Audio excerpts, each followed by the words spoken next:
Good evening, everyone. I would like to heartily welcome all the professionals for today's session.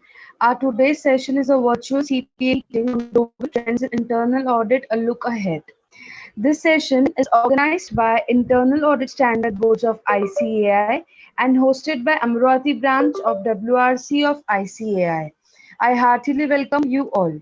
I would like to take this opportunity to thank CA Charanjit Singh Nanda sir, Chairman of Indian Internal Audit Standard Board of ICAI, and his entire team for giving us this opportunity to be part of this session. This session will help all professionals to understand the global trends and opportunities overseas for internal audit for all of us as professionals. So, I request all the professionals to be connected till the end to take the fullest advantage of today's session. We have two speakers with us today. Taking further the session, I would like to invite C. Pavan Jaju sir for opening remarks. Firstly, I would like to introduce him. C. Pavan Jaju sir is a chairman of Amravati branch of WRC ICI for session 2022 to for 2021-22. He has done his BCom in 2009 and qualified CA in 2011, and he is also a qualified company secretary in 2011, and he is also qualification. He has served as a committee member at in various committees at Amravati branch as conveyor of ITT committee, students committee, CPA committee,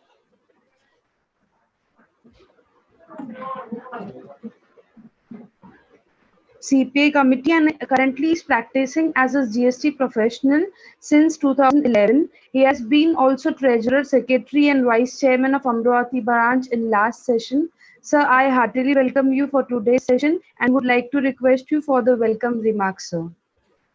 Thank you, Divya. First of all, I welcome you all to this virtual CP meeting on global trends in internal audit, a look ahead, organized by Internal Auditing Standards Boards of ICAI and hosted by Amravati branch of WRC of ICAI. We have with us CA CS Nanda sir, Central Council member and Chairman of Internal Auditing Standard Board ICAI.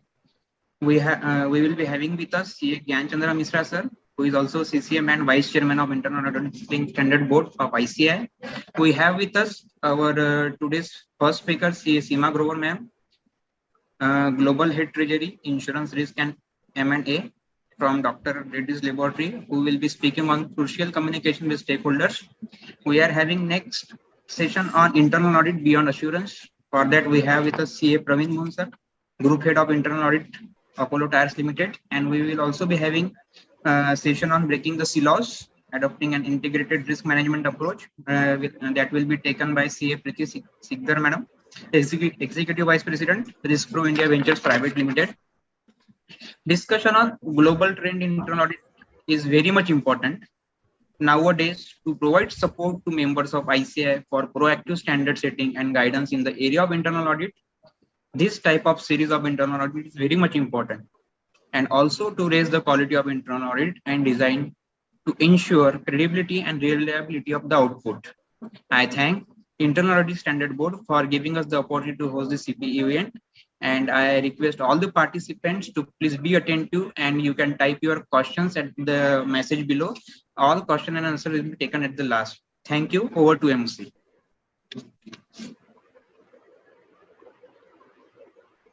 Thank you very much, sir, for your kind remarks. Now, further taking the session, I would like to introduce C. Charanjit Singh Nanda, sir, for today's session. He is a Chairman of Internal Audit Standards Board ICAI. He has served our branch since 1998 as a committee member of various committees. Now he is a Central Council member of ICAI. He was the member of Quality Review Board set up by Government of India, was also member of Central Council Institute of Chartered Accountants of India in 2004 to 2016. He was also chairman of various committees like Internal Audit of Institute of Chartered Accountants of India, Committee for Members in Industry of Institute of Chartered Accountants of India, chairman of Women's Members Empowerment Committee of ICAI. He was also vice chairman of Public Finance and Government Accounting. He has been holding chairman and vice chairmanship in various committees like for cooperatives and NPO sectors, of research committee, banking and insurance and pensions. He is also a member of SEBI advisory committee on primary market in 2007-2010. He was also a member of SEBI advisory committee on mutual funds in 2007 to 2010. Was also a convener of expert group constituted by Ministry of Corporate Affairs, Government of India on investor protection. He was also chairman of Continuing Professional Education Committee, Public Relation Committee and Committee on Internal Audit of Institute of Chartered Accountants of India. He was also member of NIRC, that is Northern Indian Regional Council of the Institute, and he has been chairman of various standing and non-standing committees since 1998, and still he is continuing. Sir, it's a great honor for me to introduce you, sir. We heartily welcome you, sir, and thank you for giving us the opportunity to take up this session. Sir, over to you. So very good evening, ladies and gentlemen. We are back with yet exciting session on global trends in internal audit, a look ahead.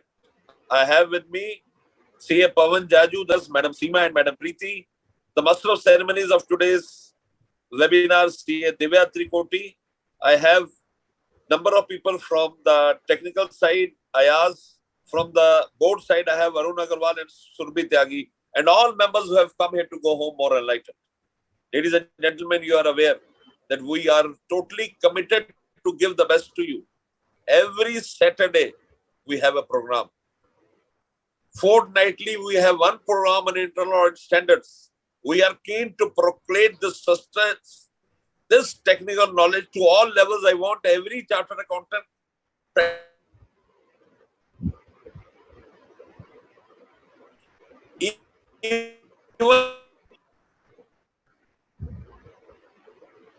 in most towns to be very clearly attuned,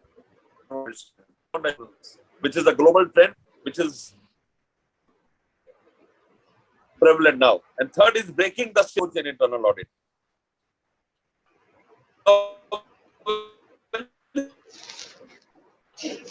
Speak about crucial communication with stakeholders.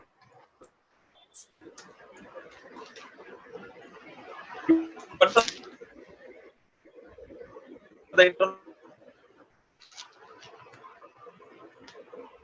stakeholders.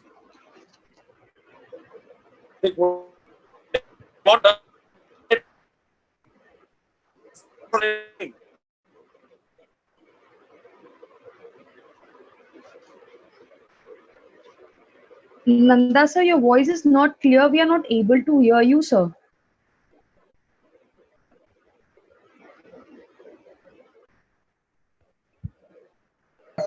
He will rejoin, no issues. Just wait.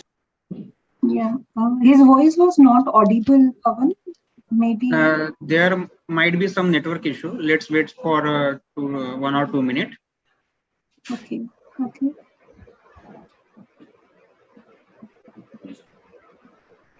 I will call him.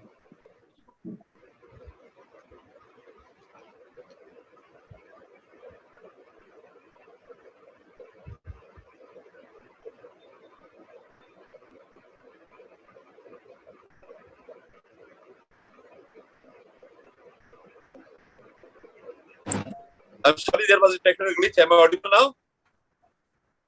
Yes, sir. Yes, sir. Yes, sir. Yes. So we were speaking about the stakeholders' intentions, stakeholders' expectation from internal audit. So now we have to put a larger focus on risk.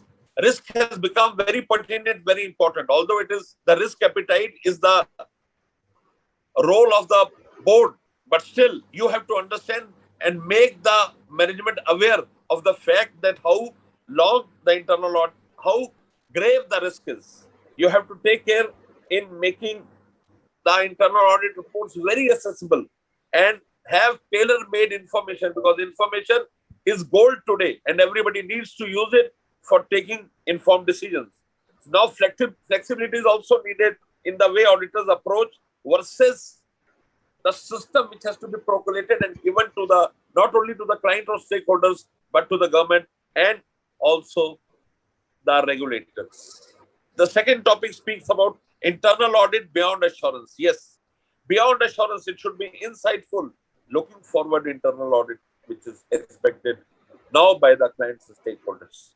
Audit, which is now giving a value add, which is supporting the entire initiative. You have to work as a partner with the audit committee or the board to ensure that your information is taken by them to have valuable decisions, ultimately impacting the wealth of the stakeholders and the progress of the company in benchmark with its competitors. The third topic is adopting an integrated risk management approach in internal audit. Please understand, earlier it was internal audit. Now you have factored in risk also. So the first thing which you need to understand is that you need to focus on preventive risk identification, then detection of control problems. Yes, preventive system has to prevail and you have to be ready for any risk which comes from nowhere so that you're able to effectively take care of that, mitigate that. Second, serve in more of an assurance capacity.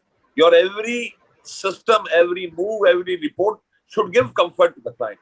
And third is you have to become a catalyst or facilitator to help foster development of the organization and the risk management process. That risk management process has to be in all aspects very agile, very resilient, so that new risks that may come are immediately adapted and taken care of.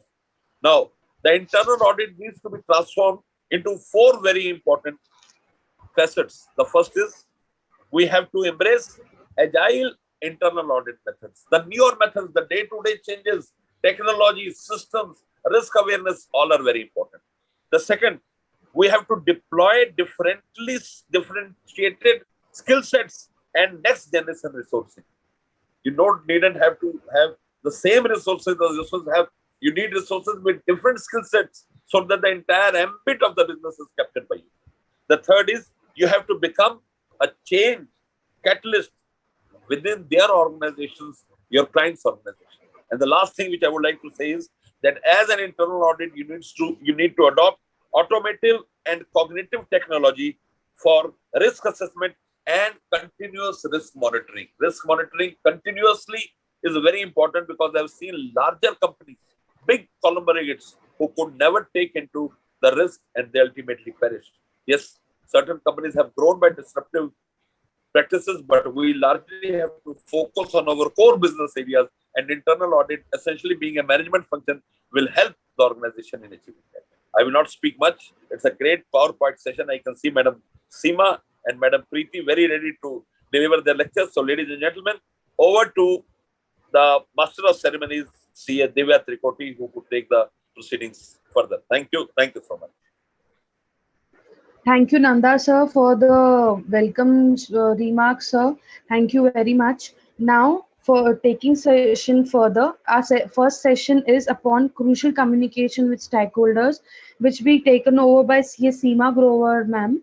So now I would like to introduce her. Her current profile is Global Head Treasurer, Insurance Risk and Merger Acquisitions Head at Dr. Reddy's Laboratories. She has been the senior financial leader with she has experience as senior financial leader with 20 years of expertise in corporate finance, business, finance, internal audit and SOX, mergers and acquisitions, plannings, analytics, and digital technology.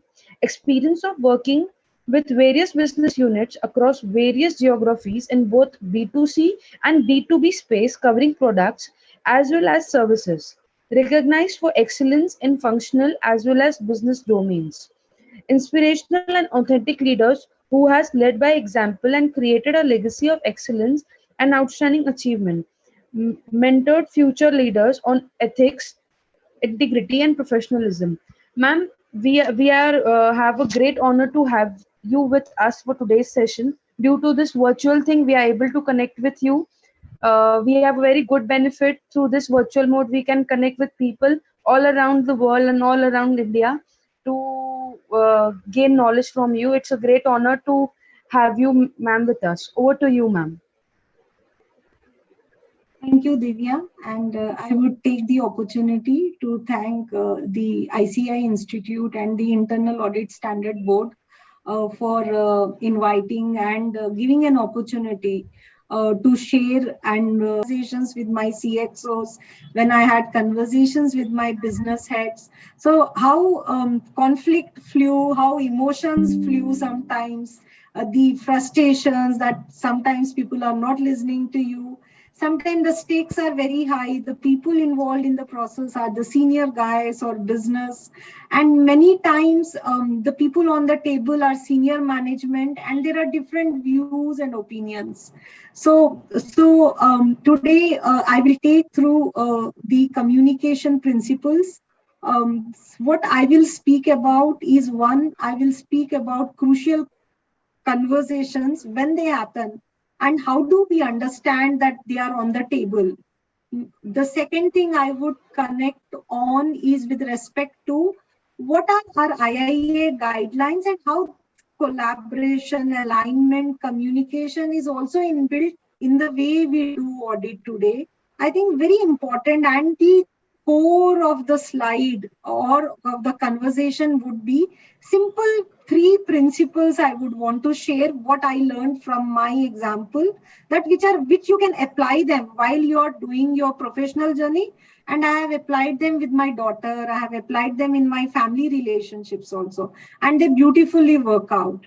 And in the fourth piece, I will just summarize them. So this is the way I would take on the whole presentation.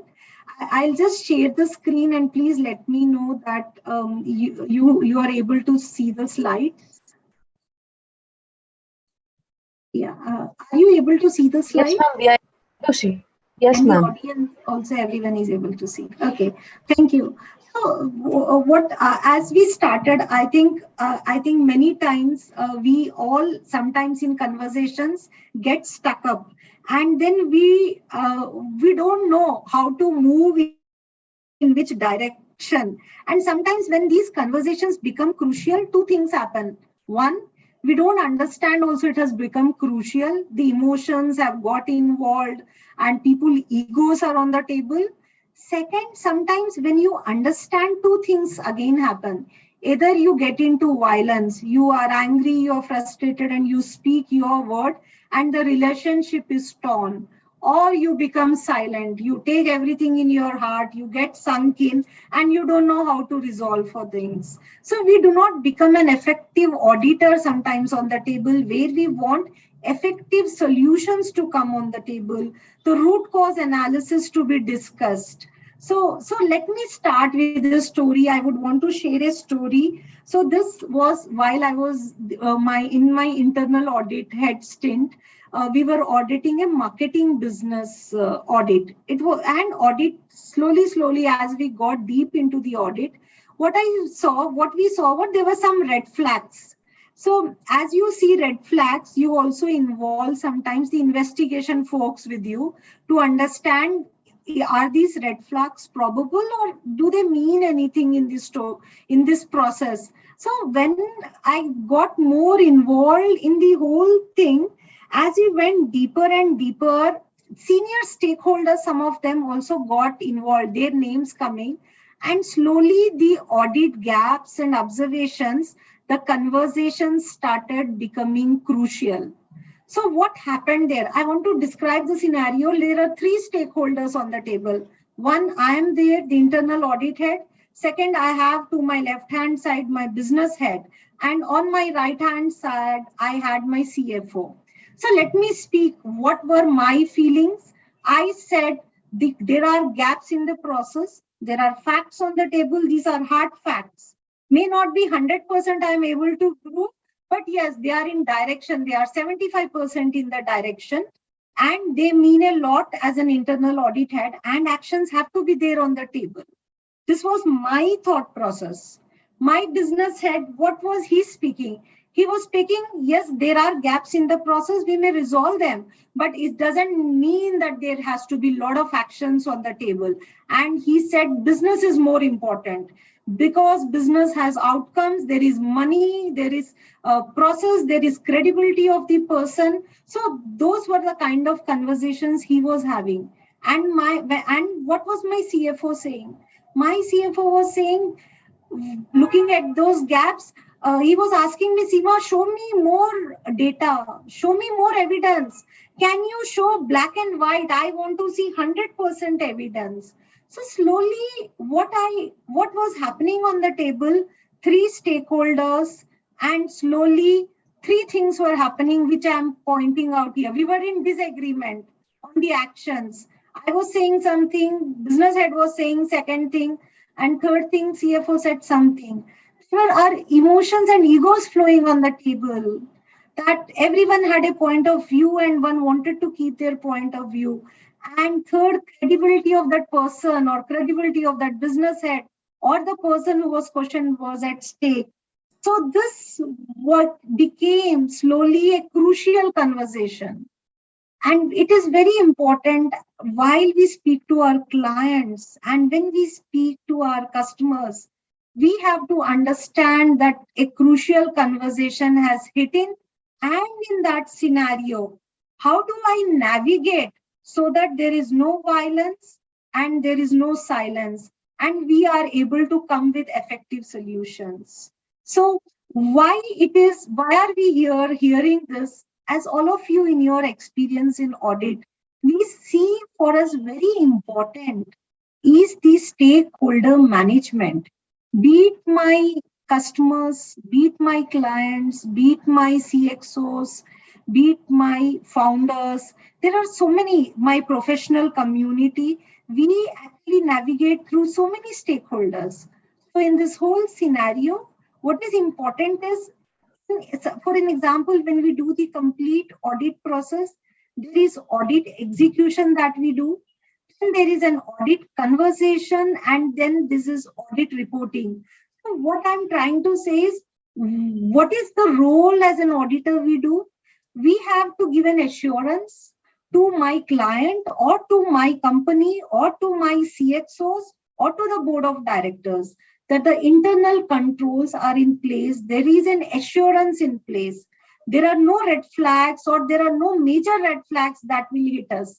There is an absolute good governance and a risk management process. While we are doing it, while we do our audits and audit conversations, what is very important in the experience that I have is a fair tone and a balanced tone is very, very important while you do these conversations across the table. As an audit executive, if I'm speaking to my client, as an audit manager, if I'm speaking to my client manager, or as an audit lead, I'm speaking to a business lead or a plant head or any functional head. And as a senior, as a group audit head, I'm speaking to the board. At every pyramid, there has to be a fair and balanced tone and a solution that is there on the table. So what I also want to highlight here, I've written, people only seriously consider change when they feel accepted for exactly who they are. This is a quote I have picked up from Carl Roger. He is a writer and a psychologist, and he's known for his psychology. So, and I have done his coaching for 60 hours with an executive coach. What I learned in these principles is, while we communicate with our stakeholder, we need to also give them an openness. We need not become judgmental. We need not start with saying the judgments. That is very important. So there has to be a conversation where we can get into root cause analysis and get into depth of the problem. And when we are at the right problem, there are solutions on the table which are more effective. So for all of us, that is why we are saying crucial conversations or communicating very well is very important as an auditor in our audit journey. I just reflected here. I went back to look at our Institute of Internal Audit model. So IIA model, we all know 2 years back, IIA changed, we called them as IIA different lines actually of model. So, but very importantly, if we look at this arrow, let me see if I'm able to get the pointer.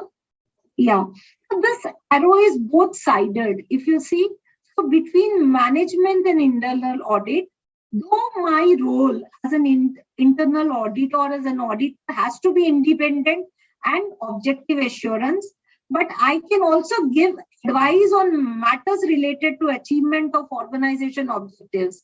While doing that, these are very important: alignment, communication, coordination, and collaboration. These are the principles that even the Institute of Internal Audit is requesting us to follow. This is the basic foundation while we communicate. Is there an alignment when I'm speaking to stakeholder? What I am speaking and what he's speaking, are we aligning with each other? Is my communication right? Is there a feeling of coordination, or is it something many times auditors also are perceived as police folks or bureaucratic folks? So that we should never reflect. We should be as partners. I would say enablers in the process. So that is what has to be reflected in our body language, and that will lead to collaboration. Once we have better understanding of business, better root cause analysis of the problem, the solutions that come, the actions that come, the interlocks are much better. The solutions are much more long-term solutions so that the problem is not repeated again. So that observation, if we are able to solve in a right way, the actions that the stakeholder or the client, if he takes in the right way, there is no repeat experience, there is no repeat gap that happens in this model. So let me go on understanding. So I have spoken, yes, we have to do all of this. We also understood that why it is important as auditors, and we also looked at models, IIA model that's guiding us, that this is very, very important. So I thought, what is that I learned in my years of experience? I sit in board meetings. I'm part of audit committee meeting. I actually drive the risk committee meeting in our organization.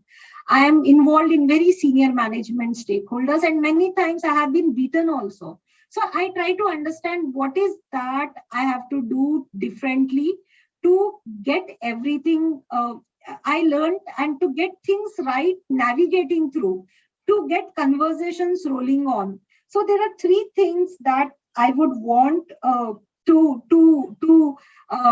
share with all of you. One very important principle.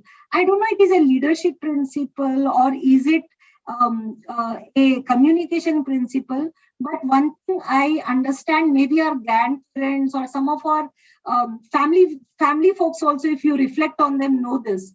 Empathy is very, very big principle. I would want to speak getting into other person's shoes, and while we are doing our internal audits, while we speak to our clients, how do we do this better?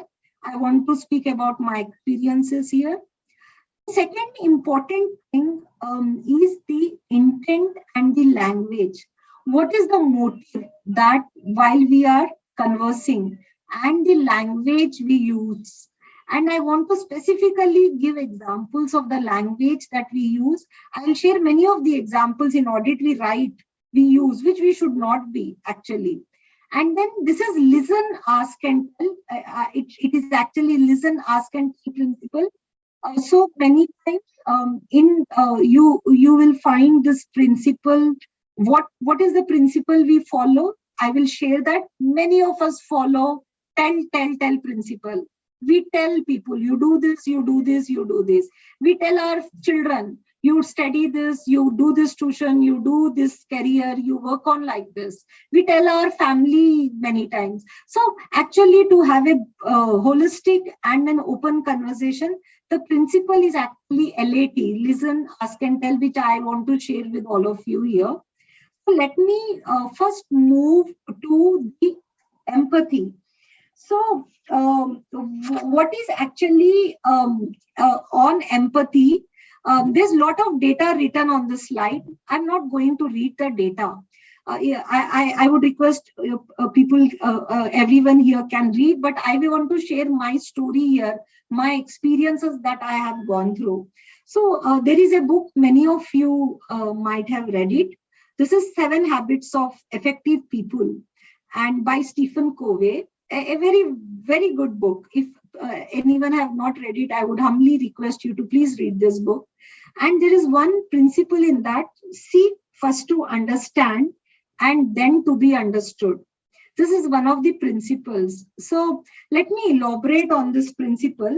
And this is with many of us, with me also, and with many of you, that the way we are as a human being, we are like this. We are many times filled with our own stories. Many times it is when we speak with ourselves, it is our story we speak, our own autobiography, our own thought processes. Similarly, in audit, when we speak to our client, we are more thinking about what is the observation I got. See, this is the gap I got on the table. Oh, this person was making a mistake and there is a saving of 50 lakhs.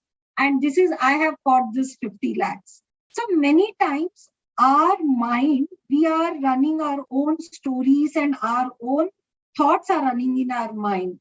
So actually, as a human psychology, we want ourselves to be understood. That is usually the human psychology. What is very important actually is, very important actually in the whole empathy principle is, we need to try to understand the other person. We need to try to feel what is happening on the table. Let me pause here and share my story. And I want to share this story within 2 ways. One way, when I did not use empathy, and second way, when I used empathy and the outcome I got in the process. So this was an audit of a procure to pay process. Many of you know the complete procurement to pay process. When you audit that process, you audit the vendor management, the master management, you audit the request for quotation, RFQ process. Are there enough quotations and is the right vendor selected? Are there any PO splits in the process? And then, is there any thing which is having a conflict with the vendor? These are usually the red flags that we all of us look in the procure to pay process. So for a small, very small nascent new business, we looked at this process and we found all the gaps in the process. What were the gaps in the process? We found RFQ process was not there. In many cases, there's only one vendor that has been taken. There could be reasons for that. And what we saw also, there was a PO split happening in the process. Third, we saw some of the payments had gone through non-PO routes. Now, actually, one way of doing this is directly going to these stakeholders, the supply chain team, the finance team, and the business team, and telling them these are the gaps in the process. This is the RFQ process is not placed. I will put a process and you have to have three RFQs in place. The second, we can go and say the PO split cannot be done and we will put an analytics process in place, or in SAP, we will put a control so that no PO split can happen in the place. No non-PO transaction will be allowed to your business. So this is one way of communicating with them and doing that bureaucracy and policing approach, saying, this is the final, I am going to do this and you follow this. The business guy may take your view, may accept, but the observations can get repeated next year. Because in this whole conversation, when we had audit observations and data hard facts to show that, we never went to understand why is this happening in their whole piece. So this is one part of one side of the story. Now I'm shifting the story to make it little bit different. Now, similar, same story, Same gaps, but the conversations, what I'm going to share, are very different here. Now, when we looked at the RFQ process and asked the business, I went and spoke to the process head. And when we asked them, can you please let us know, we see that there is only one vendor in the RFQ process, or there are hardly two vendors. Usually, we know while we select a vendor, there are 3 to 4 people we should look for their request for quotation. Whichever is lower, we have to select, and also look at quality. We want to see this complete document, but in this business, we couldn't find that. So what answer I get? He tells, because this is a new business, which is very niche business, and we have started it early, this talent to do this business is not available in the market. So when this talent is not available, what is happening is I have to go with the best talent I am getting. The second task with me is to be agile and flexible. The business has to be agile and flexible so that it is working out fast to turn the product to come to the market. So he said, because that task is there on the table, I am not able to get an RFP the way you are requesting me. Then the conversation went on to tell, what is that? How do we do things differently? Then we agreed, a senior guy, maybe our chief information technology officer, can look at these, because he has mindset, he has the right understanding of the business metrics, and he also is accountable for controls. So then we agreed, let the chief information technology officer signs off all your RFPs, whomever you are selecting. That is very important in the process. So this is the story. What I'll just pause here to make understand what was happening in this whole conversation of empathy was, I went into his shoes. Empathic listening. What do you mean by that? The empathic listening is when we actually get into shoes of other person and think like him, why he is doing this. So in empathic listening, what happens? It is not that we are speaking, we hear. Actually, it is that you listen with your eyes, you listen with your ears, you see the body language of the person, you also sense the feelings actually. So in empathic listening, what happens? You are not judgmental. Many times in audit, we give judgments. As human being, we give judgments. This is wrong. This is not the way to do. You Pretty, have done this wrong. This is a loop in the process. So these are judgments. What happens in empathic understanding while we deal with clients is you don't give judgments, you observe things. Definitely you look at data, you do your critical thinking process, you look at data, but you observe, you sense the feelings that are happening on the table. Is this person speaking truth? What are his eyes telling? What is his body language? Is it positive body language? And while you convey your empathic listening, this whole conversation actually many times turn positive, where together you sometimes feel the root cause analysis is done better with the support of the client. The problems and the solutions that are there on the table, you start asking the right questions, you target the right problems, and the solutions that come on the table are much better. So you become an effective auditor. Your return as an effective auditor is much, much higher. You also become an enabler in the process because there was empathetic listening on the table. So this is one experience that I felt, which was very, very important. I learned this in my journey. And whenever I have done many things with empathic listening, either as an internal auditor, today as a chief risk officer or as a treasury head, and I also work on a partnering from finance side for a business, I have beautifully understood empathic listening helps you. And you can try this mantra even in your family, with your wife, with your spouse, or with your children, and you will find the results are beautiful. So this is one thing I want to speak about. what I also wanted to share, one of the principles of human psychology while I'm speaking this, that and I have picked it from the same book of Stephen Covey, that spoke next to physical survival, the greatest need for human belief is psychological survival. That is the need to be understood, not to be judged, to be affirmed, to be validated, to be appreciated. So this is the principle. Please, I would request everyone to follow this, and this may help you while you're doing your audits or various processes in the professional journey. The second principle that I always wanted to share was about the intent and the language.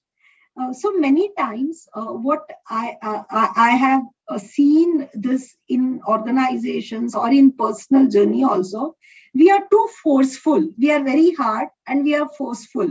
So what is very important to ask ourselves is, what is my motive? See, what is the outcome I want as an auditor? The outcome as an auditor I want is the risks and controls. Actually, there is an assurance to the management, to the CXOs, to the board, that everything all risks are mitigated, and many of all the internal controls are adequate and are operating effectively. This is the intent as an internal audit or a statutory audit we look forward for. This is the outcome I'm looking for. Now, while I'm looking for this outcome, what is my intent? Very important is, while I do a conversation with my stakeholder, my intent should be always focused towards that outcome.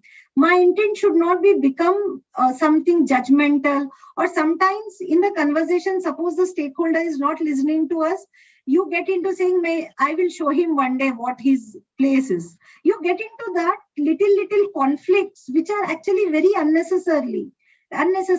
So whenever you are in any conflicting situations and have started thinking in wrong direction, please take 2 steps back and try to figure out, what is the motive I want? What is the intent? The intent was something else, but I am actually behaving in a very wrong way. So step back and look at your intent. The second thing is also look at the language that we speak, both in written and while we articulate. So when we are too forceful, we will say, you have made a big blunder. You have done this wrong. This is sometimes we speak in audit, but it can be more tentative. It can say, this appears to me a mistake. There is a gap in the process. It's very forceful. We can always say, I was wondering if there is an opportunity to improve this process, because my data and fact shows that this is an observation. So the tentative language makes things very positive. They give a space to the auditor and the client to get the conversation going, and there is a positive outcome in the process. See, the other way I could say is, there are savings and change all the figures. A simpler way to say is, maybe this needs to change. Maybe I would humbly suggest that you can do a Google search to understand how tentative language, which is more soft, which is more positive, and which is humble. Sometimes it is better to seek permission to speak. I think some of these language and balance in the tone will lead us to better collaboration with our customers, founders, clients, CXOs, and the board, where your maturity comes on the table, where other people will perceive you as more matured person who actually are getting positive things on the table. So this is one of the principles that I followed. And as a team, when I was audit head, as a team, we also had our goals. We had as one of our goals that how we write our audit reports. One definitely was our quality of audit. What are we going to get in our audit? That definitely was on the table. But very important thing was our writing of audit reports, the language, the articulation, and the feedback from our client. I think those were the things we definitely focused on which actually helped us to do a better job.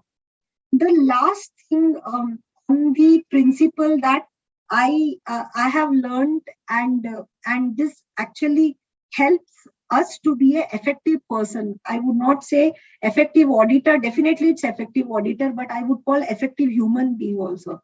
Effective person. Any place, please use this formula. Please use this mantra.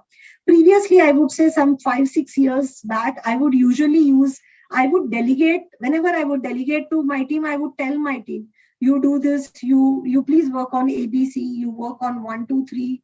And then sometimes you ask them, okay? And many times, many of us do not listen. We either talk, we either ask, but we do not listen. We sometimes do not have time to listen. We many times are so much in today's world are occupied with so many things that listening has become the last principle for many of us. But in the world, you please go and ask any effective leader who has made a difference to the society, who has made a difference to the organization, and who has made a difference to the community. The principle that he follows is LAT.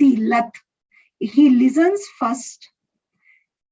After doing an empathic listening, he follows ask. Then he asks the right question. And then he follows, then he talks. That is actually the right principle of doing the things in the process. Because what happens while we are doing listen, ask, and tell, there are 3-4 things that happen on the table. When I am listening and I am doing an empathic listening, I understand things much better. I understand the scenario much better. And when I understand things better, I ask right questions. And even if the conversation is conflicting and there are right questions on the table, you use principles, you mirror sometimes that person, you actually sometimes paraphrase what he's saying. You try to align with him so that the navigation is on the table. So listen, ask, and tell. This is one simple, I would say, mantra. Whenever there is conflict on the table and you are wondering what to speak and you're not able to speak anything, listen, and then you please follow this. You will ask a right question. Don't start talking there. Listen, ask a right question, and then see how the conversations flow for a positive outcome. So this is 3 things that, as a summary, I will just wrap it up. Okay, what I spoke about are the 3 principles.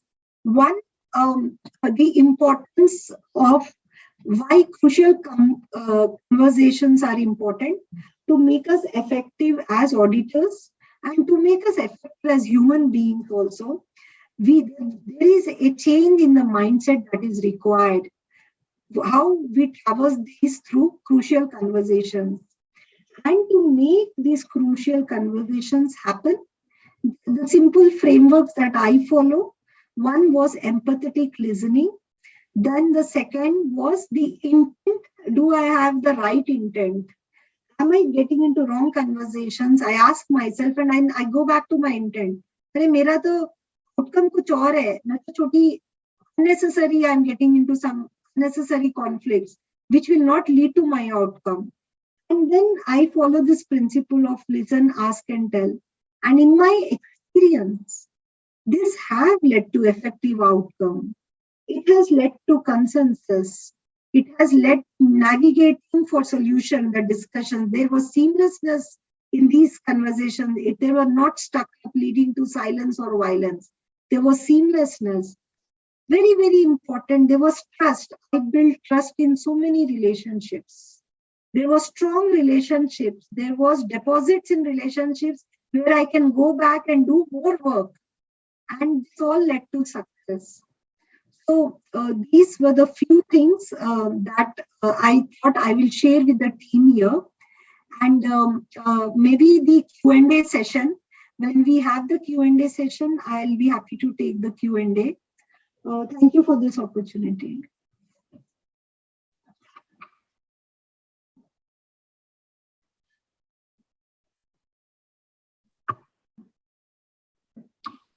Thank you, Seema ma'am. It was really a superb and thoughtful session. Uh, I request MOC Divya to please take any questions if there are any.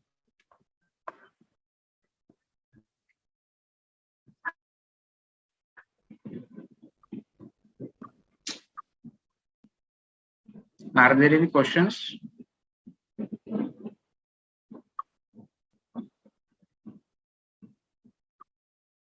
Okay, no questions are there. Ma'am, everything is clear and it's crystal clear, I think. So let's move ahead. Thank you. Thank you. Divya, are you there? Yes, sir. Yes, So please. am I audible? Yes. Okay. Thank you very much, ma'am, for today's session. Through your various personal experiences and different examples, we were able to take up the things which you were trying to convey. So this helped us very much and made the session very interesting, ma'am. So thank you very much, ma'am, for being with us for Thank you. today's session Yeah. and Thank taking you. your valuable time for session. Thank you. I'll stay Moving on. forward, Yeah, I'll stay on. Maybe if there are any Q&A at the end, I'm happy to answer. Thank you. Thank you, everyone. yes, ma'am. Yes. Now I would like to take the session further. Our second session is by CA Praveen Moon, and I would like to introduce him. We welcome you, sir. We'll be giving introduction first. His current profile is Head of Internal Audit, Apollo Tyres Limited. Praveen sir is leading the global internal audit function at Apollo Tyres Group, responsible for multiple operating entities, including 3 listed companies across different business verticals of tires, healthcare, and education.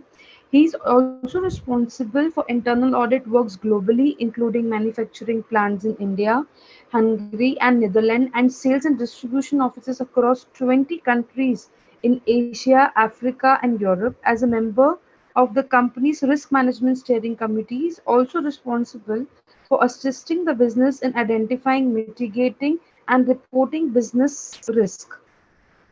Since joining Apollo Tyres in 2012, Pravinsa has led the transformation from the conventional internal audit functions into a modern technology and analytic driven and result oriented function. Uh, I would also like to tell all our professionals that prior to joining Apollo Tyres, Pravin sir, uh, before October 2012, he was director with Risk Advisory Services of PwC India. During his tenure of 11 years with PwC, Pravin sir successfully managed large, complex, and international projects for PwC Global and Indian priority clients across many verticals. Praveen sir has also experience in all domains of governance, risk and compliances, that is GRC, via internal audits, fraud prevention, investigations, SOX 404, Clause 49, internal financial controls, that is IFC, enterprise risk management, standard operating procedures, the delegation of authority, compliance framework audits and process improvement, IT audits, cost reduction, etc. This is all the professional background of Praveen Moonsar. Now I would like to tell you some educational qualifications which he is holding. Praveen sir has been chartered accountant with articleship from Sahani Netra Netar and Behla, and a graduate in commerce from Sri Ram College of Commerce, Delhi University. He has recently completed the senior management program from the Indian Institute of Management, Ahmedabad, that is IIM. He is also a passionate photographer and a fanatic and a movie buff. He is married to also a chartered accountant. He is also have 15 years old son. So, sir, this is very brief introduction of yours, and it's a great honor for me to introduce you, sir. And we will heartily welcome you, sir, for today's session. Over to you, sir. Okay, thank you so much. Thank you so much, Divya, for it was not a brief introduction. It was a very elaborate introduction. Thank you so much for it. First of all, before I start my session, I'd like to thank Institute for organizing this session, especially Central Council member CA Charanjot Singh Nandaji, also Central Council member CA Gyan Chandra Mishra ji, and also from Amravati branch, the chairman of the Amravati branch, CA Pawan Jaju ji, for organizing this session. I am very humbly accept this invitation. I look forward always uh, as to how I can give back to the profession, and this is one of those opportunities where I look forward to give back to the community. Thank you so much. So I'll start with my presentation. I'll share my presentation, but I would also like to say that I was listening to Ma'am Seema Grover's presentation earlier, and I could, I could see some correlation between my presentation and her presentation, and I would try and see I can correlate some of the things that she has covered in my presentation. So the topic that I chose today is how can internal audit go beyond assurance? Okay, and I'm going to touch upon a few things. This is something which is very passionate. I'm very passionate about it. So I've been doing internal audits for last 20-25 years. I've been practicing internal audit for such a long time, and I believe that we can go beyond just providing assurance services, and we must go beyond providing assurance services. And I'm very happy to know that many of the internal audit departments, in-house audit departments within India, some of my colleagues and friends that I interact with are very actively looking at going beyond assurance. So they actively looking at providing advisory services to the management, going beyond just providing assurance services. So this is the topic that I want to cover, and I want to start with just give me one moment.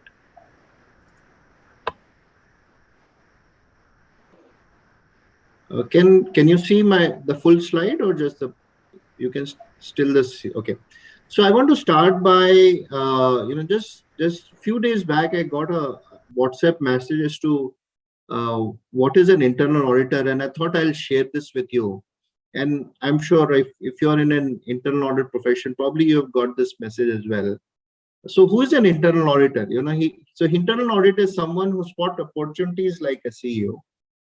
He studies processes like an engineer. He analyzes trend like a data scientist, investigates like a cop, crunches number like an accountant, communicates like a PR professional, and understand people like a psychologist. Now, I'm sure all of you who have been in internal audit will resonate with this.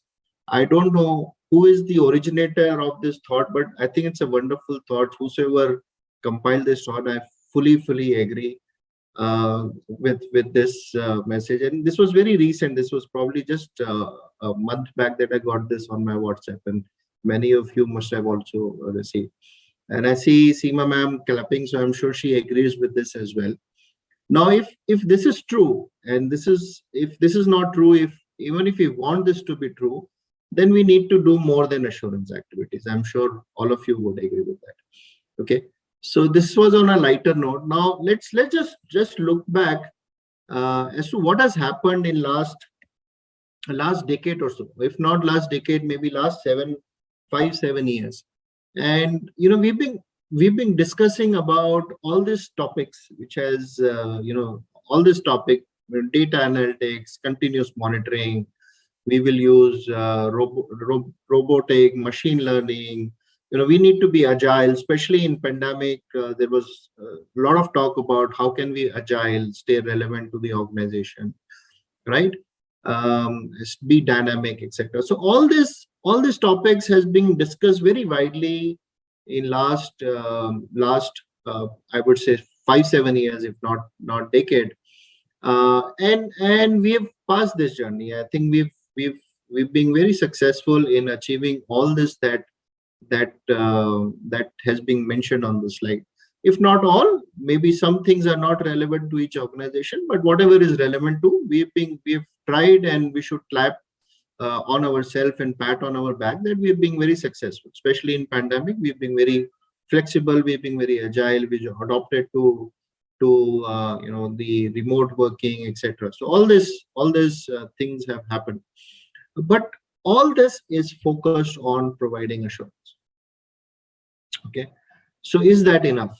Is that enough? And are we satisfied being just an assurance provider? Okay, do we feel that we need to go beyond? And is that our stakeholders, do they feel that we need to go beyond? Right. So I'm just going to share some facts from a survey, a very small piece of fact that I have taken from a survey which was conducted very recently. Now, if you think, what does our stakeholders expect from us? And this shows a trend. So what our stakeholders believe that we should become their advisor, and not just an auditor, not just an assurance provider, not just telling them what is going wrong, okay, but become their advisors. And if you see, the trend has moved. So in 7-8 years, around 20% of our stakeholder believe that we should be their advisor, whereas in recent years, more than 50-60% of our stakeholders believe that we should become their advisors. So it's not just our ask, it is our stakeholders also believe that we should go beyond assurance and provide them trusted advisor services. Okay, and so it's not just our if we don't be focused on what our stakeholders want us to be, we will become irrelevant. So it's not just our own, it's not just to for our own satisfaction, but we need to be relevant to our stakeholders to become their advisor. And now, how can we become is that we need to transition from being purely an assurance provider and move to a maturity curve where we become a trusted advisor. Now, how can we become is that, of course, we can become problem solver. I think many of us do it. Our audit reports are not just about what went wrong, but we successfully also do root cause analysis. We are able to find out why it happened, and therefore able to provide recommendations to become a problem solver. Okay, so we are able to give recommendations which are very sharp, which are pinpointed, which are focused, so that it gives ready-to-made solutions to the management to implement those solutions to overcome the problems. So first two, in terms of assurance provider and problem solving, I think many of us do. Many of the progressive internal audit department functions in the company, they do it. Now, can we become also an insight generator? When I say insight generator, can we go and tell CEO of the company something that he is not aware? Can we go and tell him what is happening in the business? What does his customers believe? What does his dealers believe? What does his vendors believe about him? Can we give them insights about things that he is not aware? And I'll give you this example from my company, where very recently we did an audit of warranty process, and we pinpointed and found out that there was a particular problem in a particular state with a particular office and a dealers. Okay, and this is something that get lost in a big number. When you're watching or monitoring warranty numbers, you're looking at a percentage, how much it is percentage of sales, how many numbers is as a percentage of sales or returns. But when we pinpoint and give them that there is a particular problem at a particular place, appreciate that, because then they are able to take that the action. Now, from an insight generator, we also need to become trusted advisor, and this is what we need to cover. I will cover in my agenda today, as to how we can provide those value-added services, those proactive strategic advice. Can we provide that to the management for them to become for them to really believe that we are a trusted advisor? And It's not going to be easy, but it is not that difficult as well. And I would say, I'll keep repeating this, that many of my colleagues in the profession do it. I have done it in my 10-year journey in Apollo Tires, that I've been able to provide those advisors to management, which is going beyond just internal audit. Okay. Now, why do we think internal audit is the best person to do this? Why is that internal audit needs to go beyond internal audit and just do beyond just providing assurance services and give them what? So our stakeholders want us to be advisors. Why do they want us to be an advisor? It's because internal audit is placed in a very in a zone where they are able to see the entire organization. There is no function, office or region in the company which is not impacted by internal audit, which is not covered by internal audit. We have views about all functions, about all processes, because over a period of time we do visit them. There is we interact with right from person at the shop floor level who is operating a machine to the CEO of the company. We interact with all levels of management. We communicate with all of them. Okay. And therefore, and we go, sometimes we go, and many times we go beyond CEO. We interact with board and audit committees as well. Now tell me, if you are in a corporate, ask your colleagues who are not in internal audit, okay, and ask them how many times do you go and get an opportunity to meet the CEO. Okay, forget about audit committee or the board of members, but how many times in a year do you get a opportunity to meet CEO? Not many. Not beyond the functional heads. Below that, not many get opportunities to interact with the CEO. But internal audit, because of the nature of work that we are able to interact with various levels of management across functions, across region, across offices. Okay, so therefore we are uniquely positioned within the organization because we are someone who have view about the entire organization.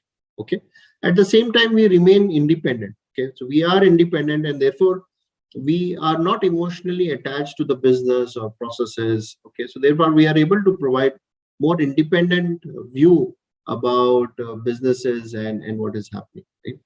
Now with this, let's just revisit the objectives of internal audit. Okay, so when we say objectives of internal audit, it has been, I would say, it has been always value protection.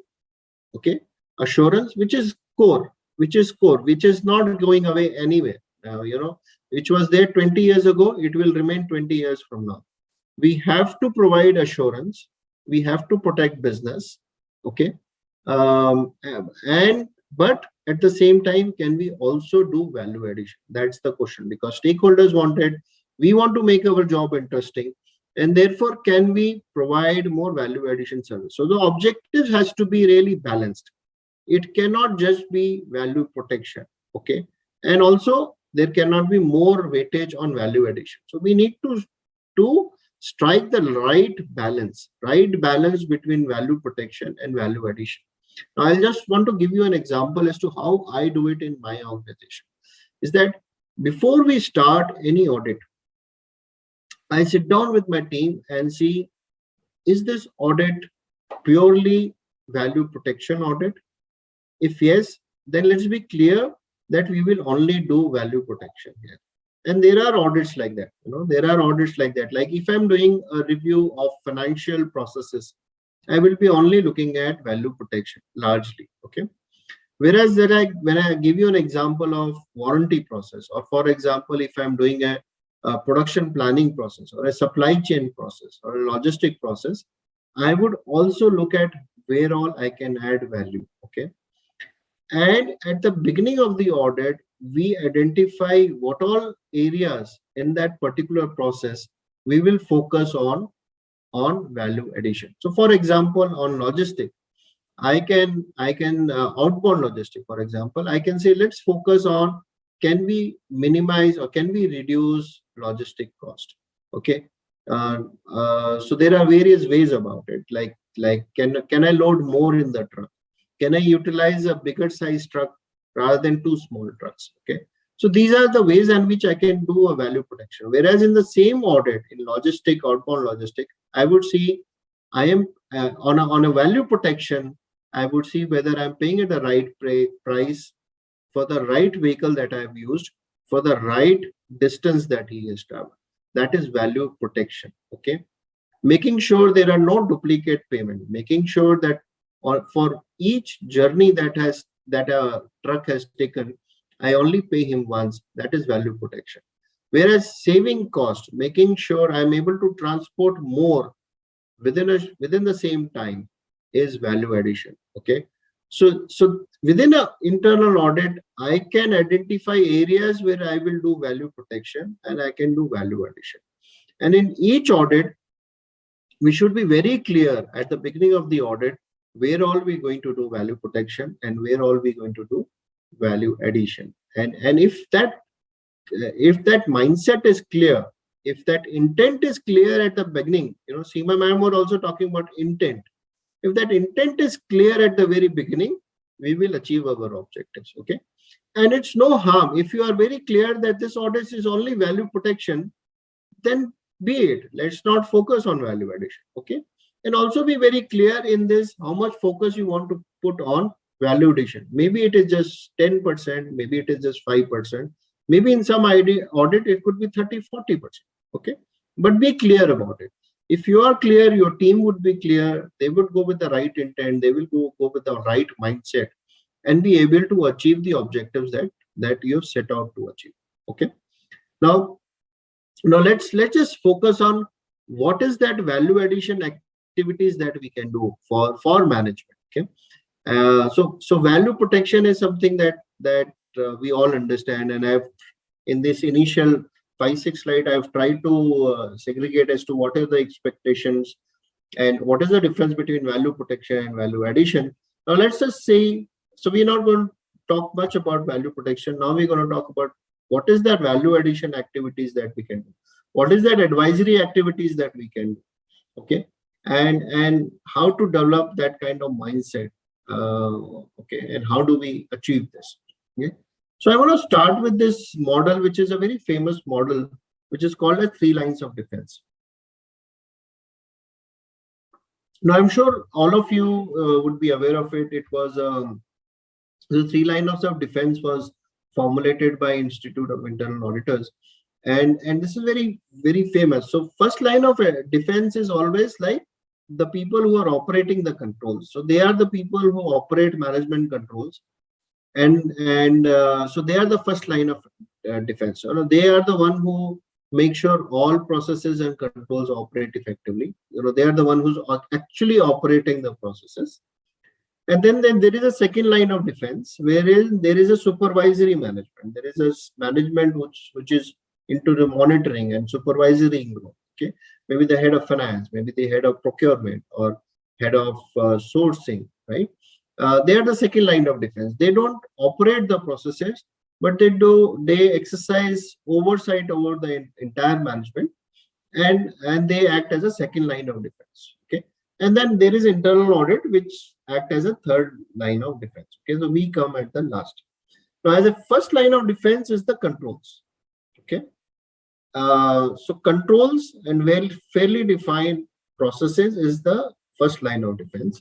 Second line of defense is all these things that I've mentioned, like, you have financial delegation of authority, you have security processes, you have quality management systems, you have compliance frameworks, etc. These are all the frameworks which are used by supervisory management to exercise foresight or exercise control over the first line of defense. Okay. Now, as internal auditor, what we need to ensure, what we need to concentrate is that how can we do this type of work? How can we help the management in strengthening the first line of defense and second line of defense? Okay, we will not become the first line of defense or second line of defense. We will remain third line of defense.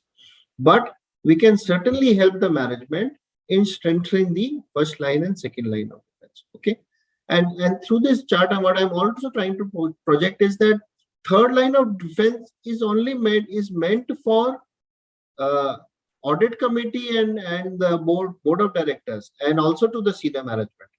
But senior management is fully responsible for line of second and first line of defense. So if we are able to help management in these activities, management would feel that we are going beyond just providing assurance. Okay, so that's a very simple way of projecting as to how we can move out of just three line of defense and become more advisor and become more provide advisory services in these two line of defense. We will not become those line of defense, but we will provide advisory services. Now, this three line of defense is part of the whole governance system. This is how governance system work.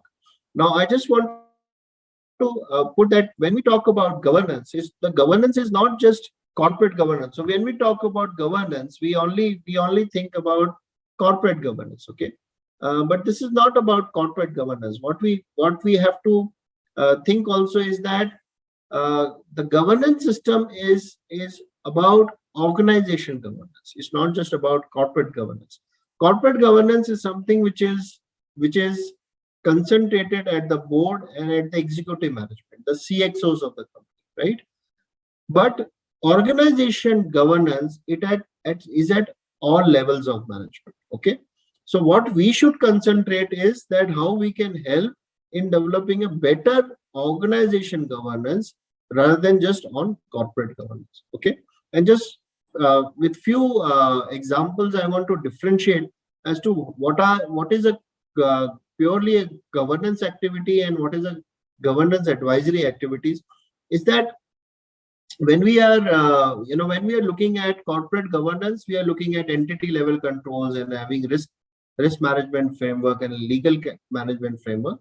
But whereas we are looking at organizational governance, we are looking at how we can help management in best practices, in improving governance structures, making recommendations so that they can improve policies and procedures, and promoting appropriate risk and values. Okay. Now,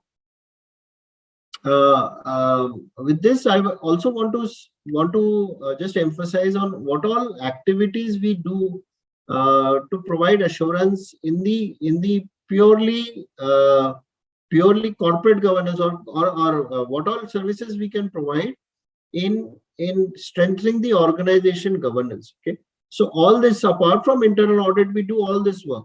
We help them in help management in putting down risk management framework. We help management in putting policies, procedures, and FDOA, continuous monitoring, legal compliance framework, etc. Now, how can we help management, in what all role that we can play in strengthening all these governance activities? And I want to give few examples here. The first example is on policies and procedures. So we are best suited to advise management, and sometimes even going to the extent of documenting policies and procedures for the management. So making standard operating procedures, making process manuals, making accounting manuals is something that we should do, and we should. And these are again going beyond just internal audit activities.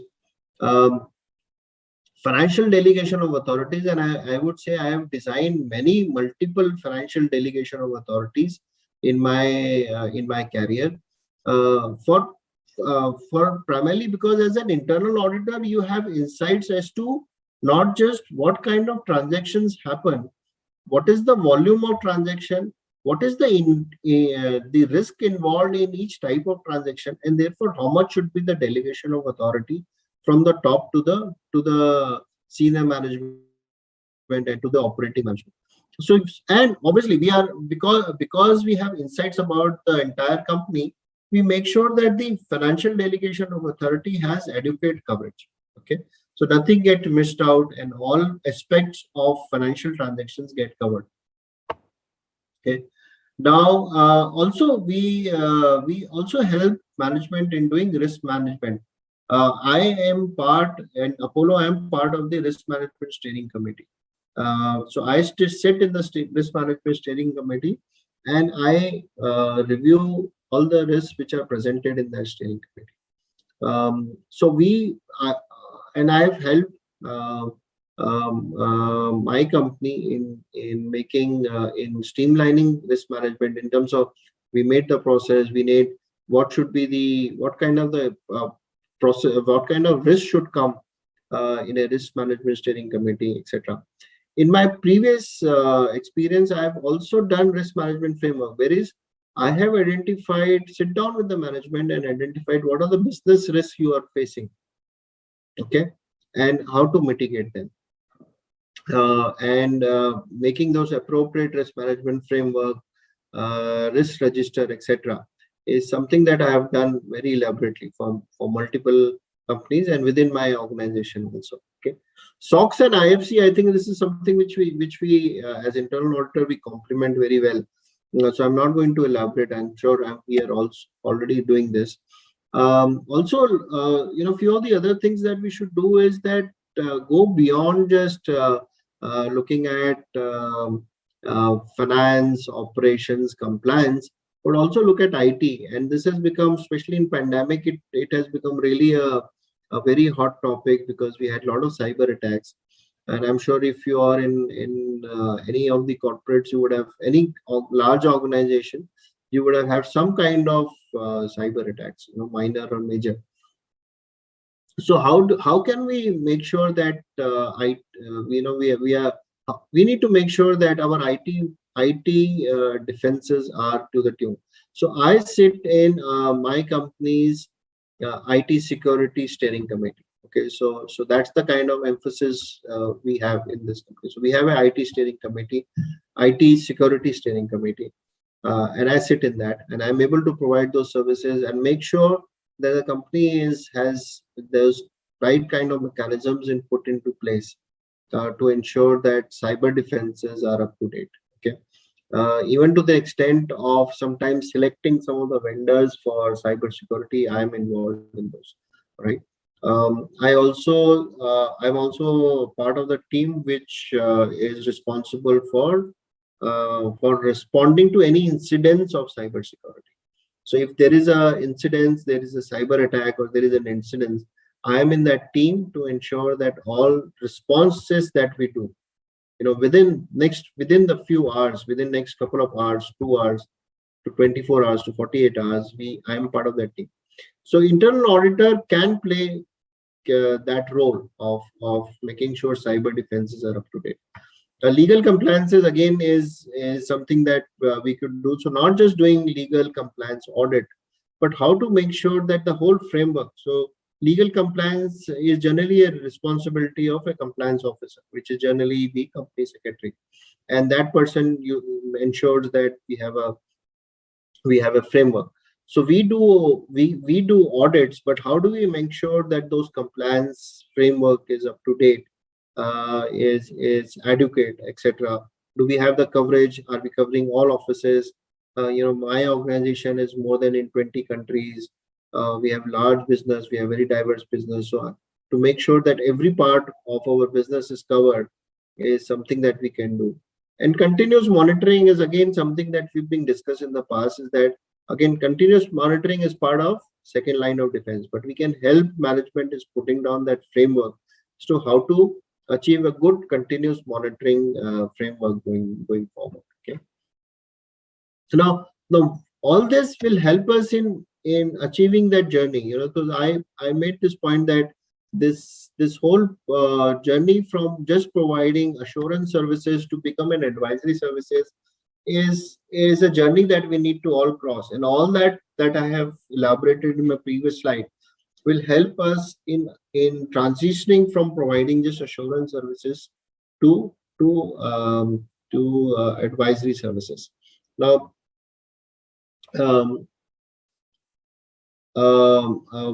what we need to also focus is that how can we focus more on those advisory services. So one is that we have to deliver more. So make sure that our recommendations that we give as part of internal audit cover all this aspect. and also have more engagement with the senior management and with board of directors. Okay, so make sure that whenever you have interactions with senior management, with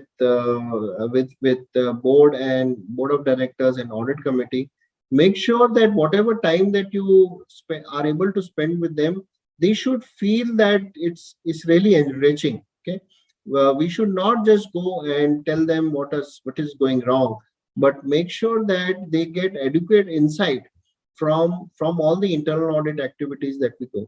I have been able to generate, or management has many a times told me that why, because as an internal auditor, you have come up with certain insight.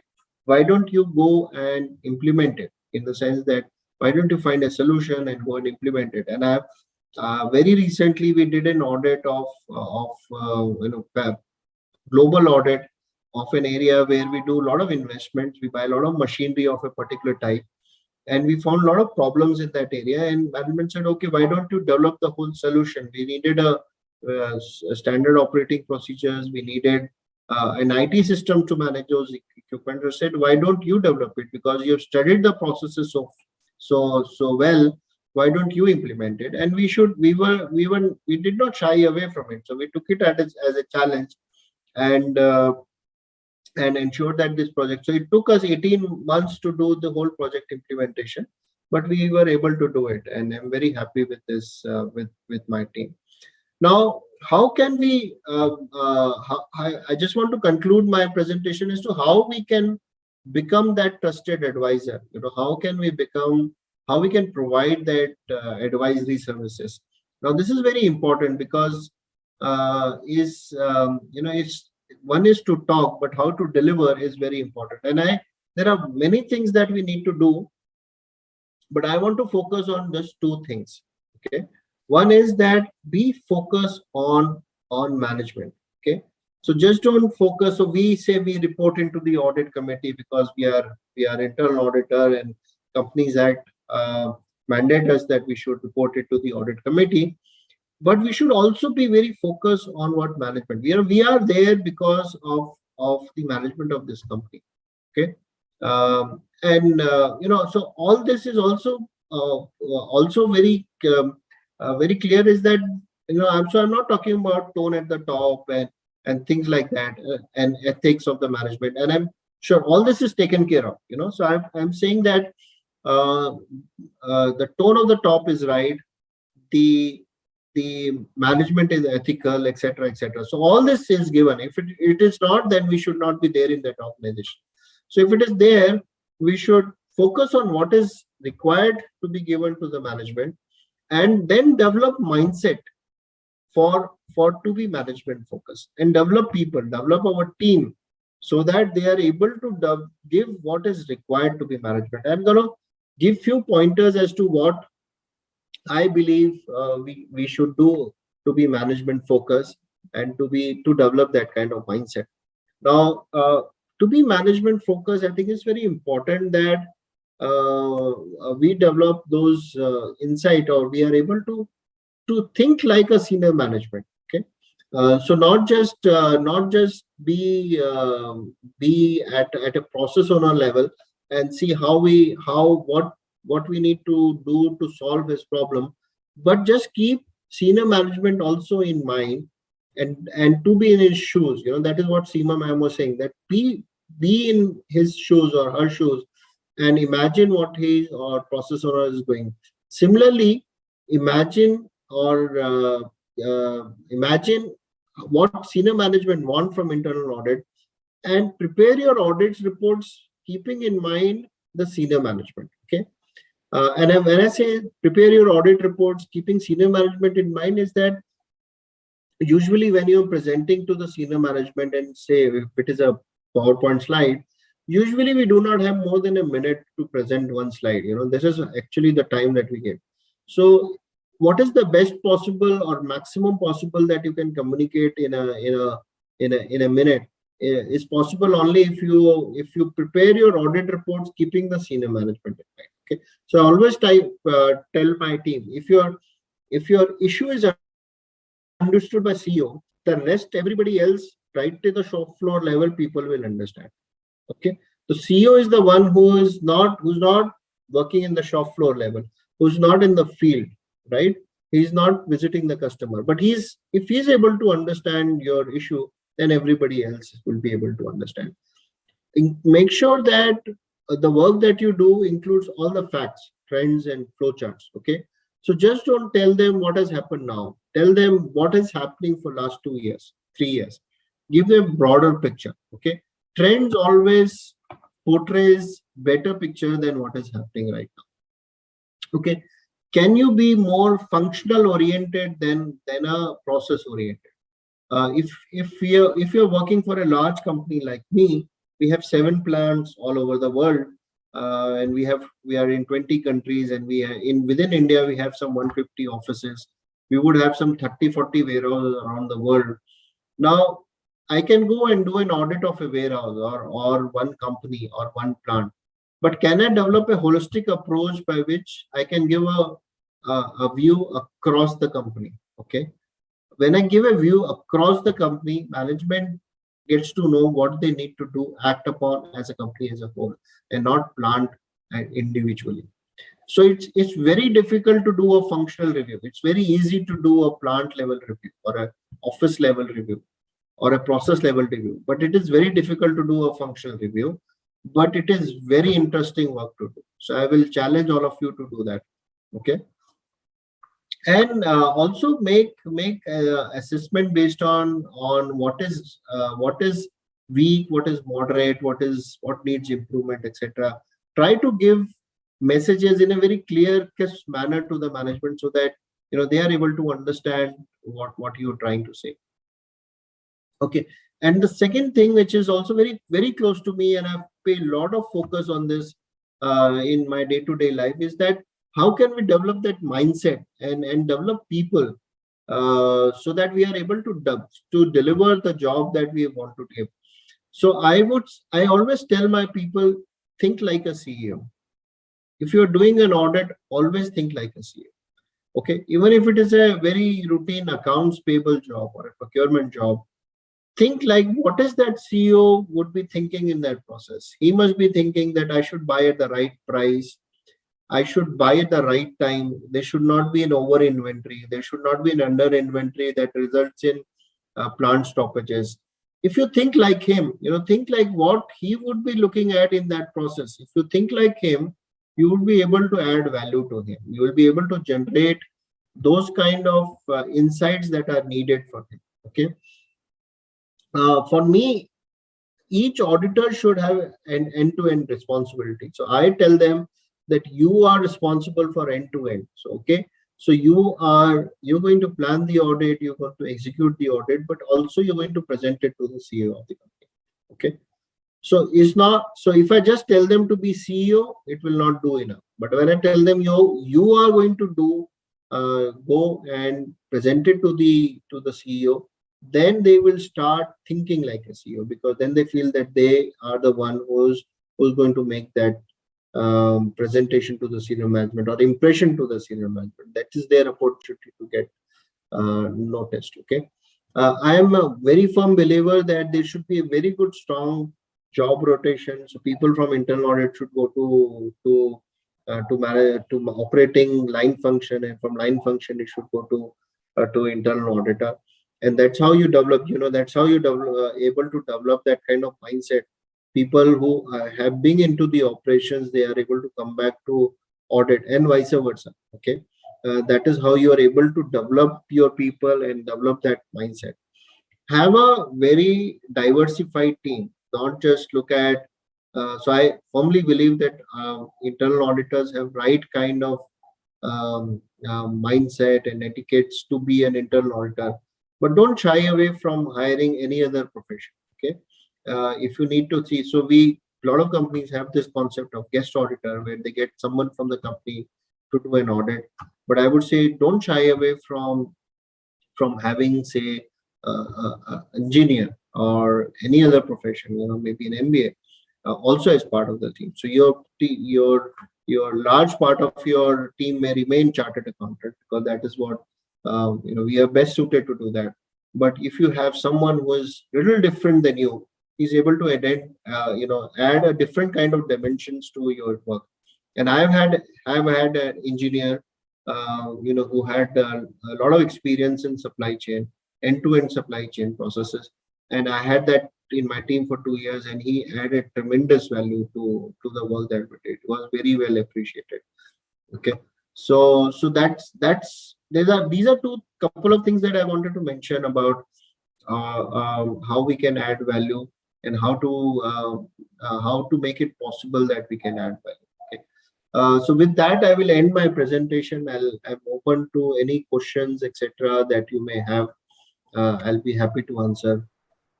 No, Sir, give me thank one you so sec. much. Uh, 1 sec, sir. We'll be checking any queries if there are any. Yes, please. Uh, so I can't see any queries in the chat box. So I would like to thank you for today's session, sir. Thank you very much for giving your valuable time for today's session. Thank you very much, sir. Thank you so much, Divya. Thank you so much, everyone in the institute. Thank you so much.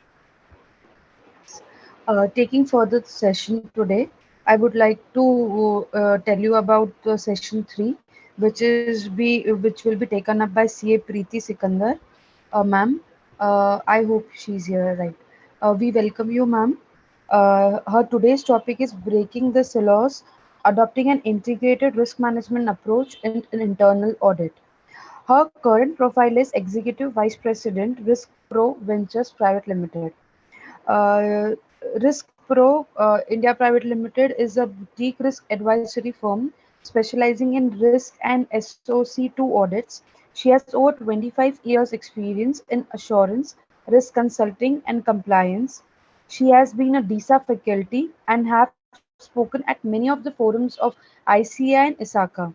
She has authorized following books. She has authored the following books on her subject: Information System Audit and Security under publication Law Point India, Practitioner's Guide to Business Impact Analysis, A Strong Security Governance to Integration and Automation, which was released in December 2021. Her passion and continuous research on the subjects portrayed reflects a keen interest for learning and an ambition to share knowledge through her speeches. We heartily welcome you, ma'am, for today's session. Thank you. Can I share my screen now? Yes, ma'am. Over to you, ma'am. Yeah. Can you see my screen? No, ma'am. We are not able to see your screen. No? 1 second.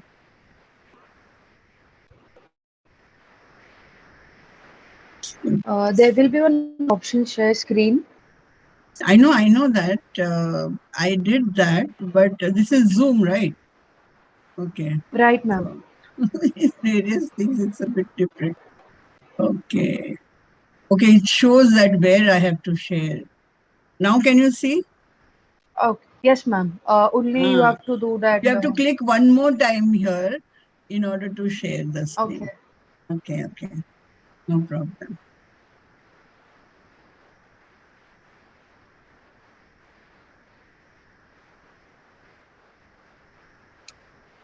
So you can see my screen, right? Yes, ma'am. You can start your session. Good to start. Okay.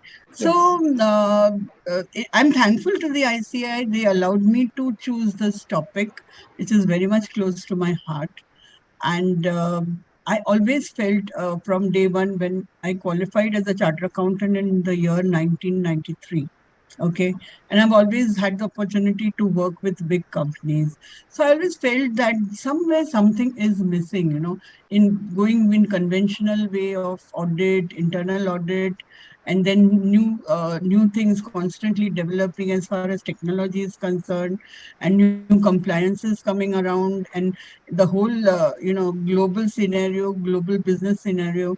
And I was always in consultancy, so I had the opportunity to mingle with many types of industries, and look at the pain points of many of the industries. So I felt that integrated approach is always better. Also, I observed that in many cases, that there was a slight Chinese walls between departments, and due to which, the free flow of information was not taking place. So the greatest barrier to that is communicating between the people in the organization. And very aptly, the first presentation was addressing how to meet, the manner of communication, the way to communicate, the common etiquettes, वगैरह. So I really appreciated that presentation and liked it too. So here I'm going to approach a, a type of new, I mean, my way of thinking and my way of how internal audit on a global scale, because we are into global audits as well. So it's changing. So right from the journey from 1993 to the present date, I find that we are so much as much governed by foreign regulations, regulators as much as Indian regulators, right? So it would be a very good idea to integrate the requirements of our audit, our risk, our compliance together, so that we form into a compact whole. And once, like, you have your menu on the cards, you know where to attack and what is the control level that you must face. Because even in internal audits, what we are addressing is all the time, we are trying to see what controls should be in place. Even our regulators, the SEBI, the RBI, everybody is getting stringent on more and more controls in our fiscal systems, in our operational systems. So it is but natural that the banks, especially if you say I am an auditor, they just turn their face, because I know their plight, because one audit gets over, another audit is starting under RBI audit, internal audit, concurrent audit, then risk-based audit, then systems audit by outsiders, all those things. So then the level of thinking is that we are now in a position to integrate some of our audit requirements, and going to the very common for the my earlier speakers have also gone to this model. I wanted to also go to this model once for a very different reason. So, this model by the IIA was earlier called the three lines of defense model. Okay. Now they had a slightly different connotation, and now in the recent years, 2020, they removed the defense from that, and they've come with three lines model. Now, the crux of the matter is the same. At the apex, you have the governing body, the management. Again, the second line of management who carries out the and implements the controls and the policies, and also monitoring factor for all risk-based related matters. And the third line of defense is the internal audit.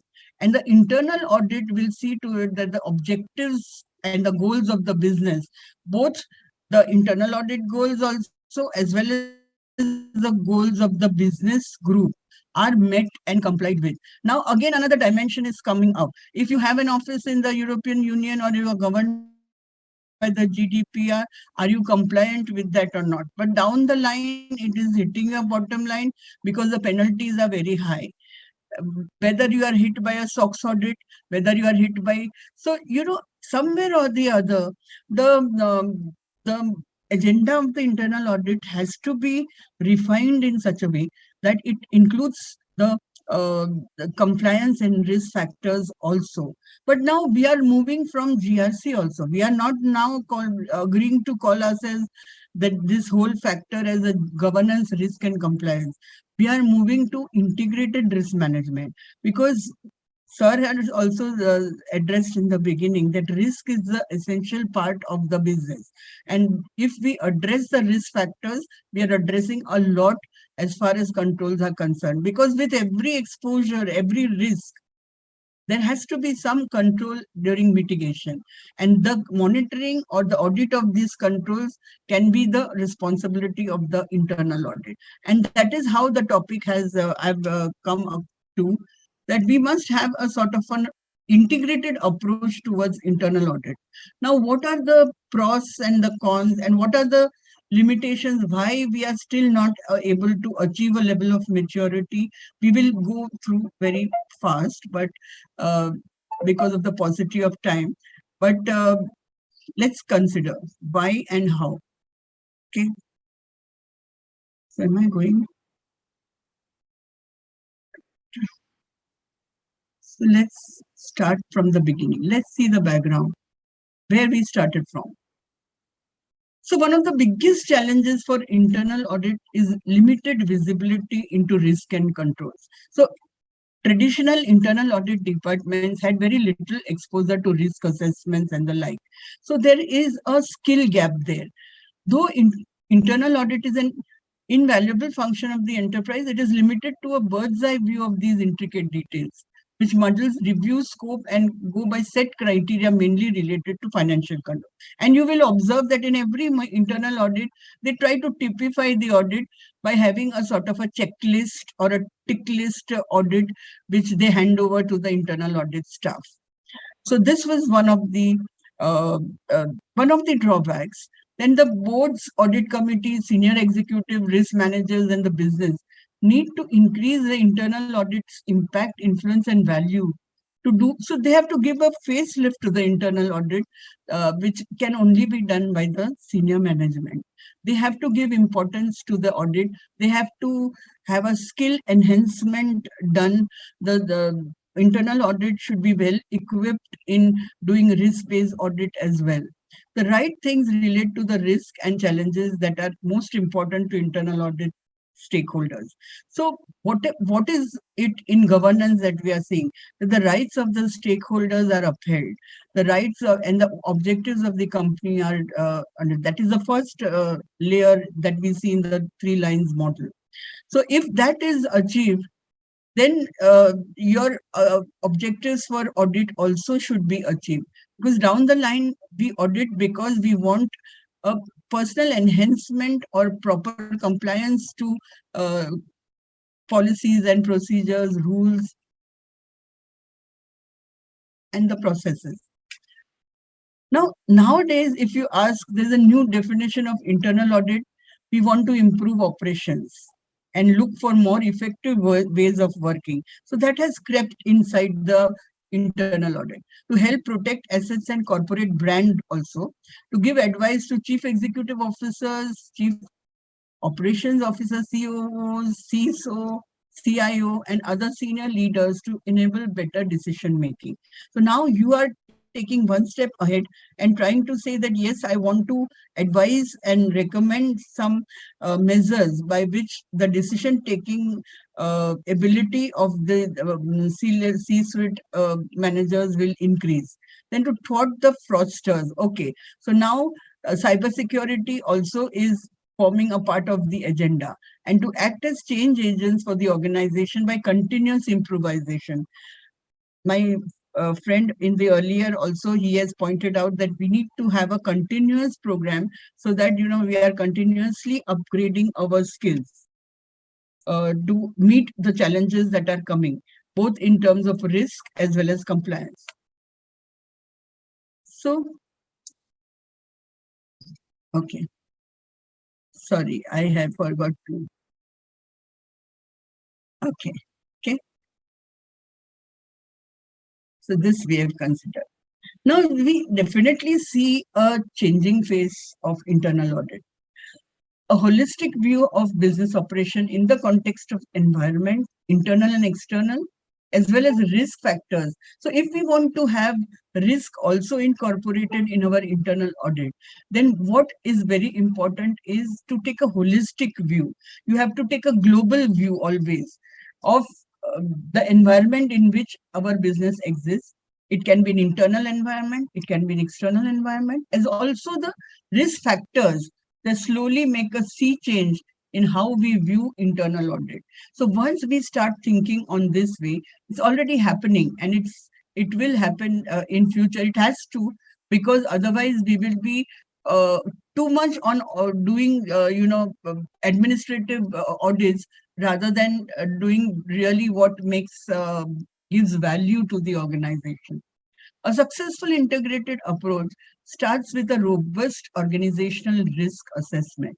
So the very premise of an integrated approach would be to have a very sound organizational risk assessment. This enables the internal audit to focus on areas of high risk and greatest value to the organization.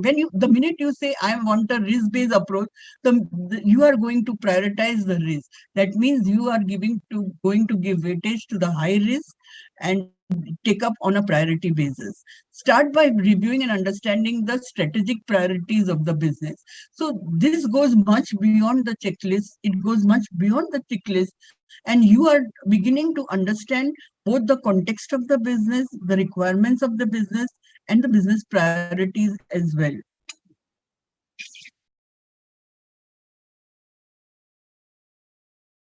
So risk-based audit and evaluation planning, it will all begin with one word, which is the audit universe. You have to define the audit universe. How much you want to take into consideration, how deeply you want to go into the audit. So identification of the audit and evaluation universe. Are you going to have a big bang approach? Are you going to take everything in one go? Or are you going to take sections and do it more intensively? So program inventory should be taken, and a total definition of the areas. Audit universe is the areas that you want to audit. That has to be done. You can sit along with the senior management and decide which are the areas which you would like to do first and which are the areas which you would like to do next. So it consists of auditable or evaluable entities. Then strategic consultations with commissioner, deputy commissioner, senior management, and audit committee members that will help you, because they will give you insight on exactly what their expectation is from the report. Then review of key documents, also existing documents, past reports. So it is like going beyond the conventional and trying new ways of, because what is audit? It is collection of relevant information, analyzing that and collating them in a presentable way to arrive at an audit opinion and communicating the same in the form of a report. Right. So now how you collect that information is also important. From whom you collect that information is also important, because not only information has to be relevant, but information has to be current, pertaining to that period. Now, somebody brought me a piece of report, a risk report, but it was pertaining to, say, 3 years ago. I would not consider that, because risk is continuously changing, and I would not consider a stale report, so to say. Then prioritization of audit and evaluation. So based on that, see, if you plan properly, you will execute properly. But it should not be that you should go on planning only. You have to walk the talk. But what you want to audit has to be done, and that is why you have to determine your audit universe, and you have to start planning as to how you will do the audit and how much of resources you will require, how much of time you will be needed, so that you make a proper plan and submit it to the senior management or whoever is going to supervise the audit for approval. So transparency is a desired characteristic. Whatever you do, whether in audit or not, don't think that you are going to discover a fraud only when you are auditing. No, you may be discovering many irregularities, many lacunas, many gaps, which can give rise to vulnerabilities and threats. But your objective is not to find that. Your objective is to make a thorough assessment, and then whatever gaps you discover, you see to it that these gaps are uh, uh, presented in the proper way and escalated to the management so that proper mitigation measures can be taken. So audit universe, which we are planning. So audit planning, you have to refer to your strategic plan also to determine that your service catalog, how many services you are giving or how many products you have, business plan, budget, annual report, org structure. So everything, after evaluating everything, when you are doing the audit for the first time or you're planning the integrated audit for the first time, you should take some time off and study all this so that you make a comprehensive plan for audit. As I said, the main drawback was that adequate skill sets were not there in the internal audit department. So it is necessary to inventory the internal audit skill sets. Then every time corresponding to your audit plan, you consider whether the necessary skill sets are available or not. And if they, the skill sets are not available, then you may be able to, hire the services of an expert, or you can have training programs and by get the audit staff also familiar with the techniques to audit that particular technique. I'll give you an example. I was in London. I was I think it was Virgin Money, and they were in agile technology. Okay, now I had no idea to audit agile technology. I was with KPMG. So I was very free and frank. I went to the our management and the director, and I told him that I cannot do the audit of this part because I have never done before. So it turned out that there was one whole cell who was doing the agile computing audit, and then they were deployed and they did that part of the audit rather than live in silos and not speak out what you don't know. It's always better to admit it and get help from outside. So if the skill set is not there for a particular type of work, it is always easy to approach the management and get a expert or get that qualification or training for all your people. So that is the main thing.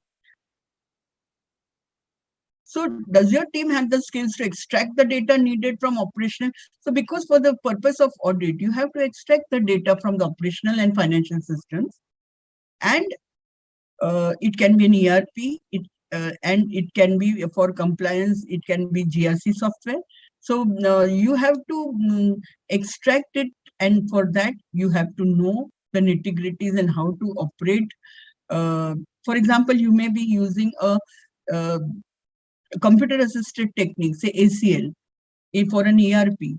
So then you must be well versed with how ACL helps you to extract the data from the operational systems and the financial systems and allows you to do statistical and this audit on that.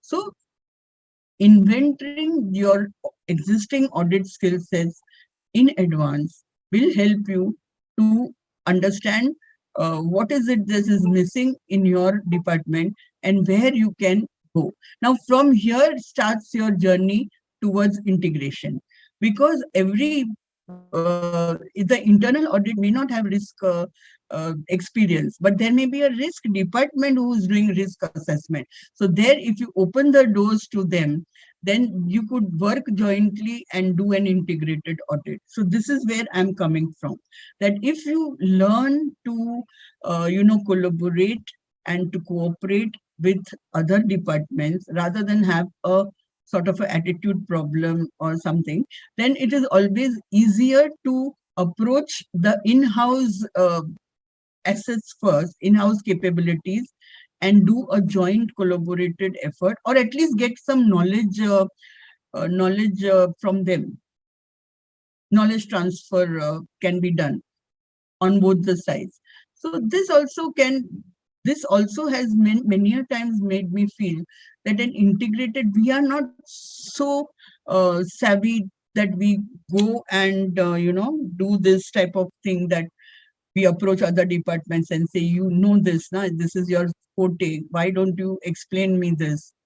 Somehow we are very reluctant to do. And that is what I don't like. And I think that we should become more and more open. That's why I have named this that, okay, you have to beat the silos. Because what happens is once you open out the doors, now, much of wasteful expenditure is also saved. Much of redundant processes can be saved. Give it a thought.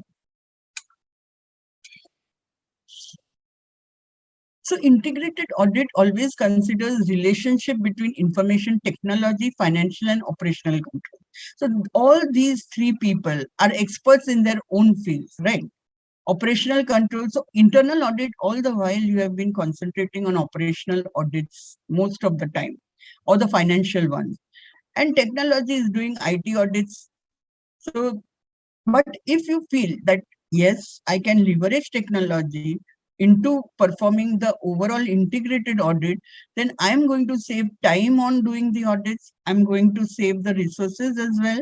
And I'm going to make a better picture rather than, because somewhere that jigsaw puzzle is incomplete for some financial reasons, or some operational control missing, or some IT factor not there because you don't know. So if you do an integrated audit, that becomes possible. Then integrated risk-based internal audit aims to deliver increased value through effective, relevant, and efficient internal audit. So your efficiency also goes up. And people will start giving you attention that, oh, these people brought this point out, because it would not have been possible unless it was an integrated approach. Focus to be on high risk areas, and also you will be concentrating on the high risk areas, risk to customers, stakeholders, organization, community, and environment. And stakeholders and customers are your most delicate commodity to preserve. And that is why if you can satisfy them through doing a proper job and pointing out the right things at the right time, you've won the battle.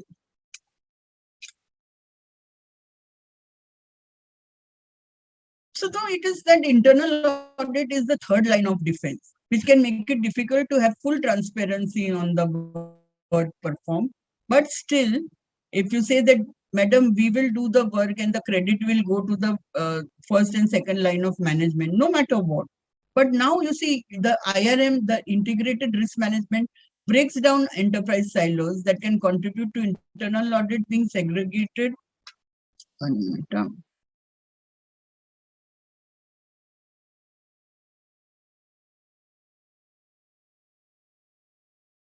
Just a minute. I want to. Okay, madam. No. I'm not able to read because of that this thing appearing. No. Can I minimize it? Yes. Okay. So now IRM breaks down the enterprise silos that can contribute to internal audit being segregated from other relevant operational functions, including risk management. Internal audit already coordinates with functions within the second line of defense. So you see, if you see in the model, the arrow that I think my previous friend also pointed out is in two directions. Okay. Now, why is it that? Because we need a constant interchange of ideas and constant interchange of,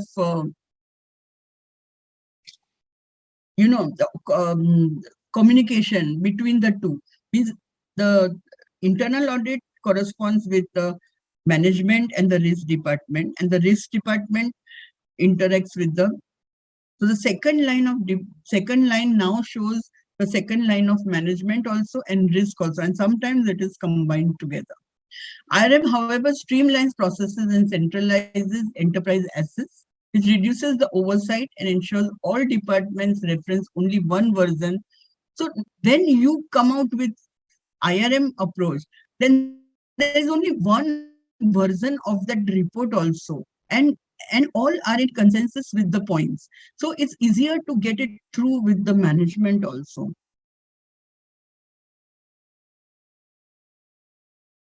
At the same time, when you are doing an integrated, you obviously are going to see that wherever the interrelationships between departments, business units, businesses exist, you are going to point them out and you are going to look at it. An integrated risk-based approach facilitates taking a holistic view of areas of risk and taking account of organization-wide issues. So now you are not going to say, I'm only doing sales, or I'm doing only product A, or I'm doing only process 2, 3, and 4. I'm doing the whole organization per se. So my outlook has changed. Now I'm seeing organization as a whole. And when we see holistic approach, and then a sense of ownership also has to be cultivated amongst the people, a sense of ownership that this is my organization. When I am reporting to the management, I am saying we can improve this process or we can overcome this risk. So uh, that sense of ownership comes only when the risk culture itself gets percolated into the organization. And then, of course, internal audit priorities, because when we are doing a risk-based approach and integrating, we will see on an organization-wide level what are the organizational priorities. And on that basis, we will build our audit program. So think about what types of advisory services in cyber risk and new technologies you can provide. So when you are taking technology in your hand and making him your friend, then he will also give you some ways and methods, techniques and technological tools to audit, which will ease your method. So it's always a win-win situation. So you have to build your credibility. You can have artificial intelligence and you can have such tools, but that tools will only be enabled. Even at my level, I can say I'm a chartered accountant, but if I have to fall back on technology, I need a tutoring. Okay, how to use this tool, how to do this. So of course, I'm not all in all, right? So even though I may be doing a technology audit, but sometimes I also have to depend on the IT department. So there's nothing wrong in asking and nothing wrong in admitting that you are not good at something else than what you are good at, right?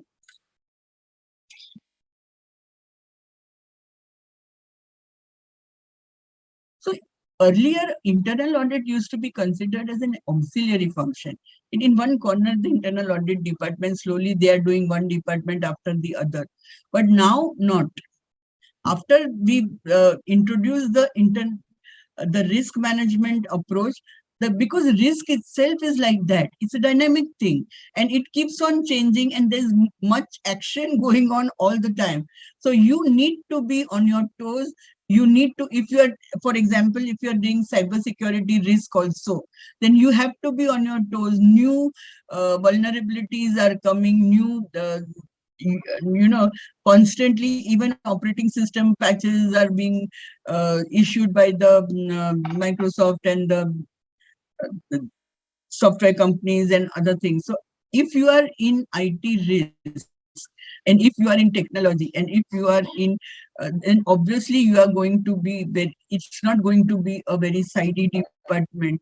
It's going to be full of action because you are going to weave your entire internal audit along with the uh, three wings, that is your compliance, your governance, and your internal audit, operational audits. So all types of risks you are going to combine into one internal audit department and think that how much would be the credibility of that and how much would be the advantages faced by that. So it's always and also one more thing that you can have, as I said, if you make the IT your friend, then a lot of automation is possible because they will be guiding you to do.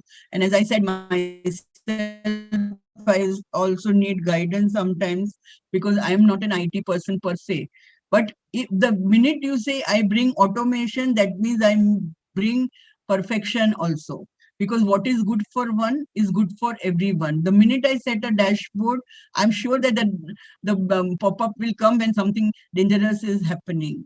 So automation is also on the cards when you are doing a integrated risk management audit. And one of the biggest challenges for internal audit is limited visibility in risk and risk governance.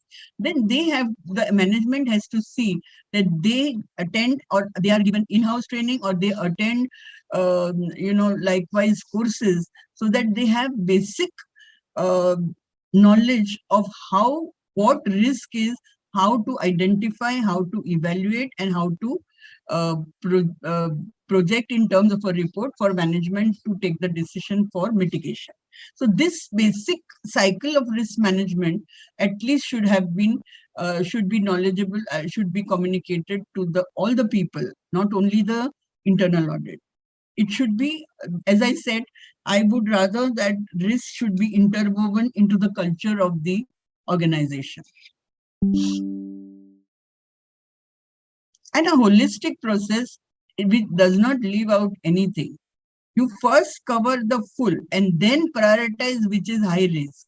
That is the correct way of doing the risk assessment. So very quick case study. I'm just on my eyes on the time. So case studies. There was a mid-sized finance service firm. Okay, they wanted to have a robust internal audit function.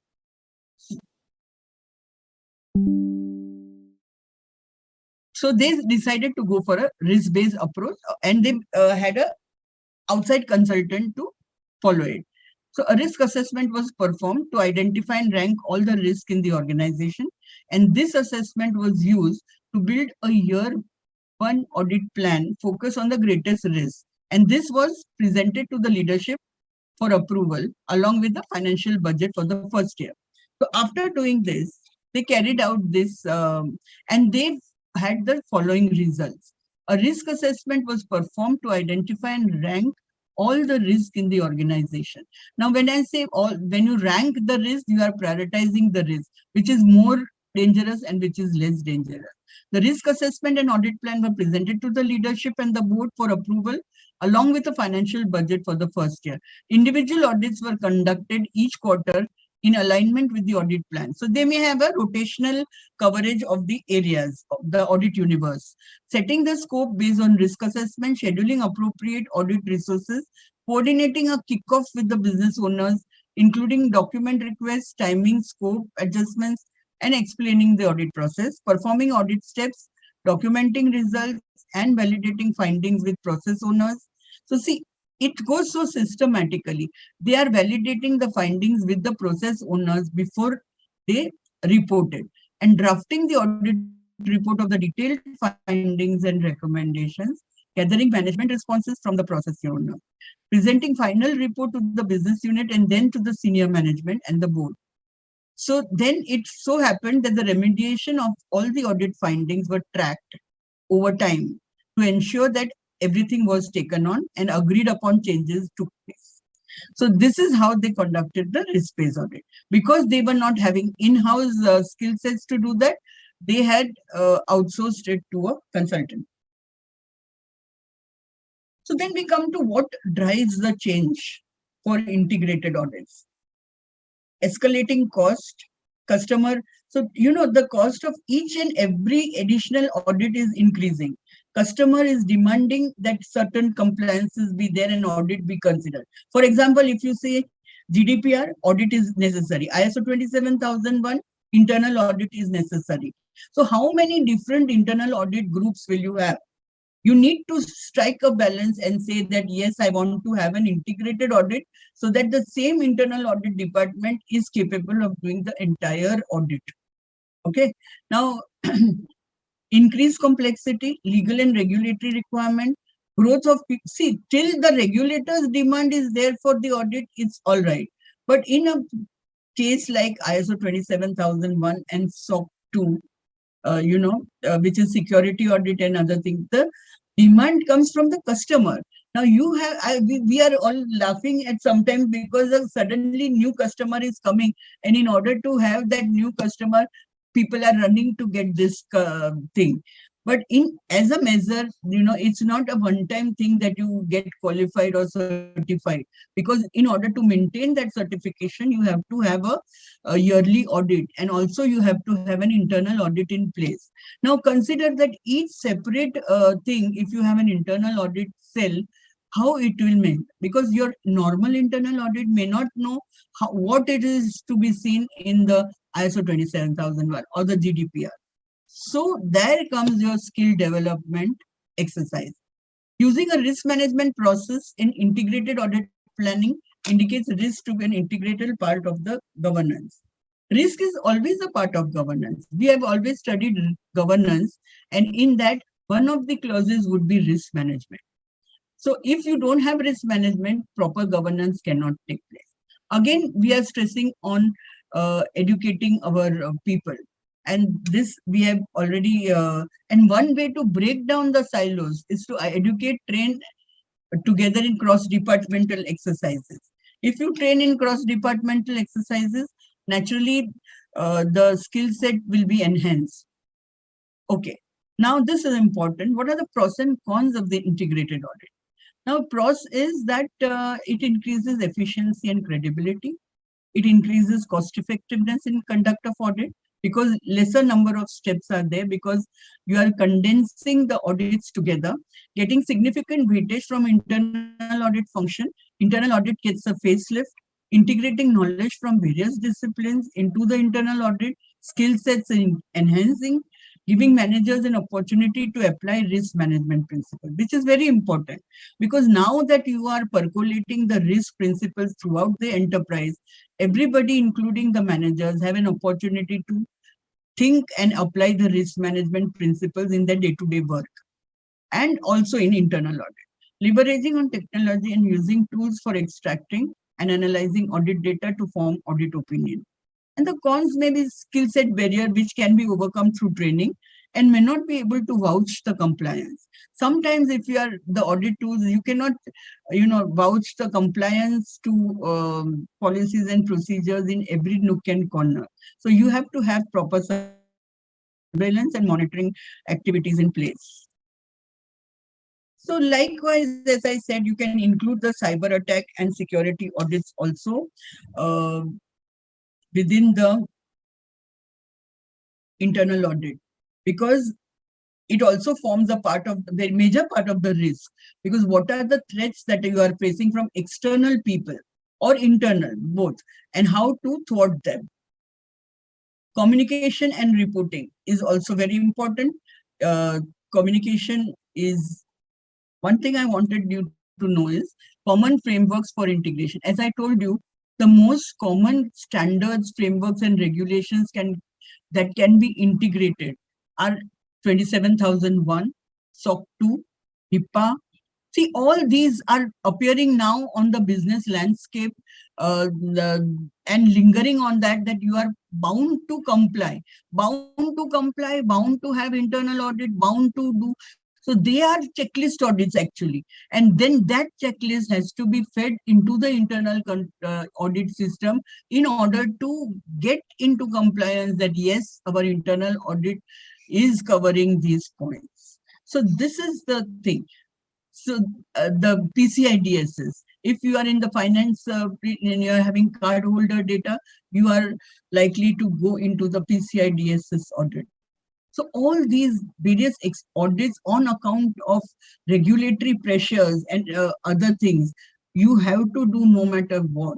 Otherwise, you have to face stringent penalties. And if each of them is prescribing to you an internal audit of the requirements of that standard, then imagine what tremendous pressure you have to have the internal audit department really cope with all these things.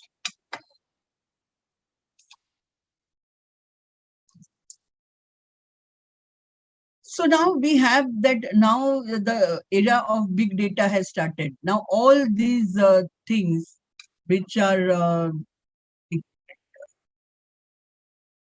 Just 2-3 slides. Is it okay for time-wise? 2-3 slides? Yes, ma'am, please. Yes, Yeah? ma'am, you can go. Yes, ma'am. Yeah, You because have I'm 10 worried minutes. about that only. No, ma'am, you have 10 minutes more. Acha, okay.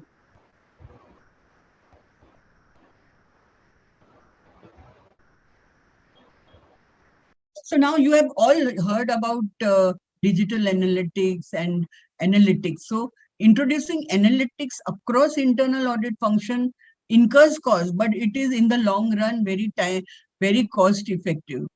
So management can consider to introduce the analytics process within the. It will have a ROI, but in the long run. So right now, if the conservative management says, no, I don't want to spend on that, then it's a different thing. But there are manifold advantages of having analytics cell in your organization.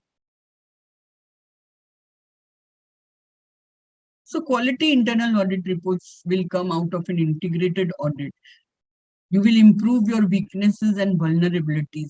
Once you do a risk assessment, there will be, as my learned friend had said, preventive control rather than corrective control. So that is possible if you have a proper risk assessment process in place. Getting value for money, concentrating on core activities when you are sure that your house is in secure hands, enhancement or improvement of processes, and discovering errors and frauds. Once you are including the cyber security function thing in your risk assessment, then you are getting a bit of relief from the possibility of errors and frauds also. So the more you integrate into the risk-based approach, the more sure you are of the practices or the results from internal audit. So break the silos. Now just see what we used to do. We used to audit in silos, and now we are having a risk-based integrated audit where we are talking to each other. We are talking, there is no more Chinese wall. We have broken all the walls. Auditing around the system and auditing within the system now. We were doing a post-mortem audit once in the traditional one. Now we are doing within the system. Act as an internal control. Now controls are embedded within the process and fixing the process owner accountability for continuous monitoring. So this is a major difference, that now we have embedded the controls into the processes itself. Sometimes we have got pop-ups. Sometimes we have got early warning signs, signals.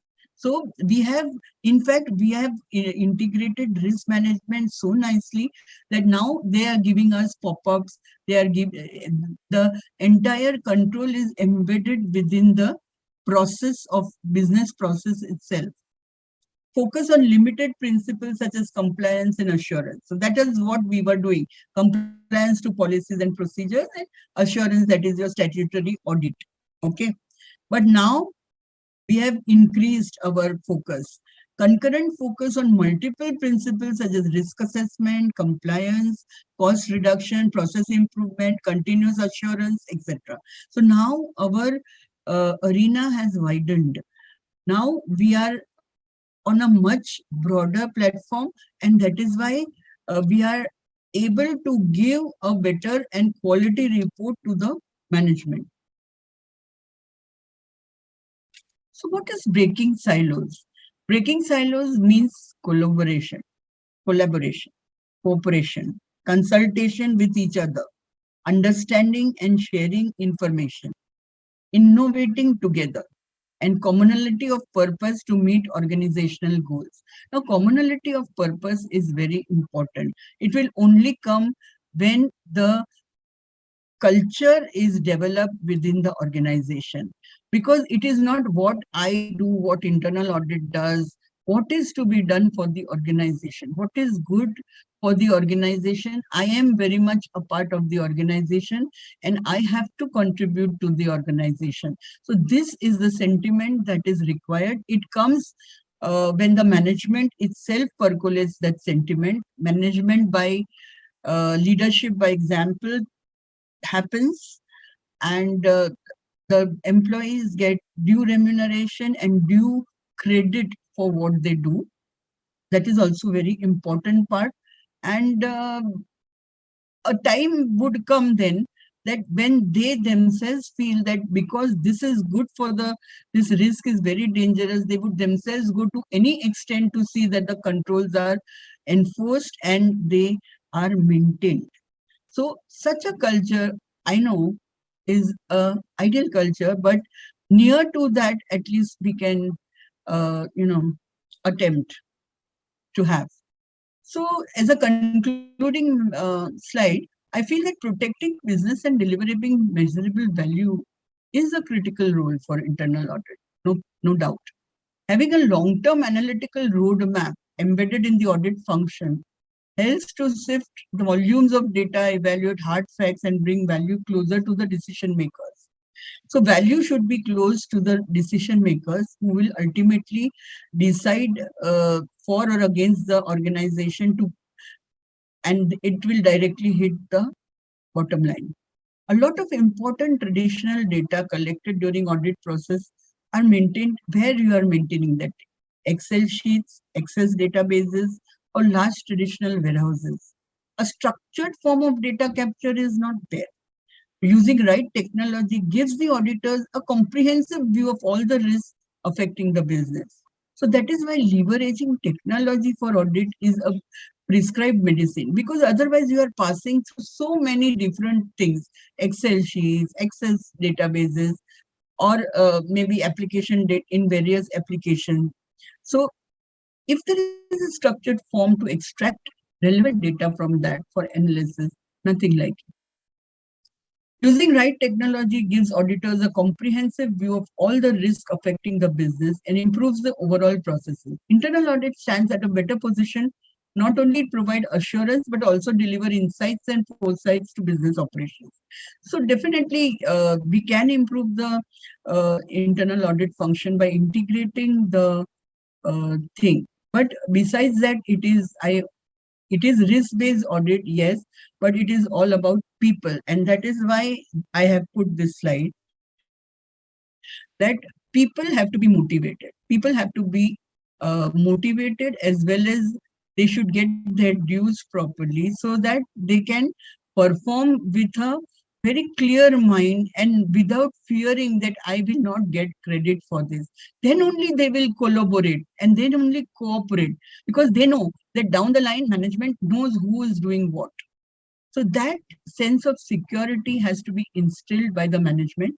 Management who's constantly interacting with the people, management who's leading by example, and having empathy. That is one of the words that she had used towards the employees. Putting yourself in the employees' shoes, and sometimes understanding the problem. All that will go through, and it's all about people. And if at places I've seen where there are the right people, zero attrition is always a win-win situation, and very good internal audit function is always found over there. Thank you. Thank you very much, ma'am, for introducing to us the concept of integrated risk management approach, which was, I think, a new topic or unknown or not aware about this.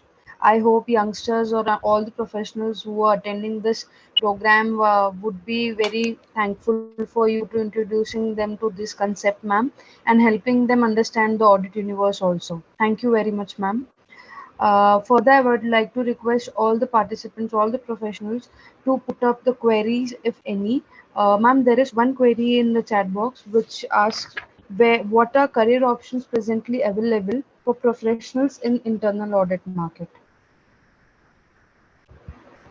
Okay. So my answer is that for our chartered accountants, I would say that they have to also have additional skill sets in, say, a CISA or CISM.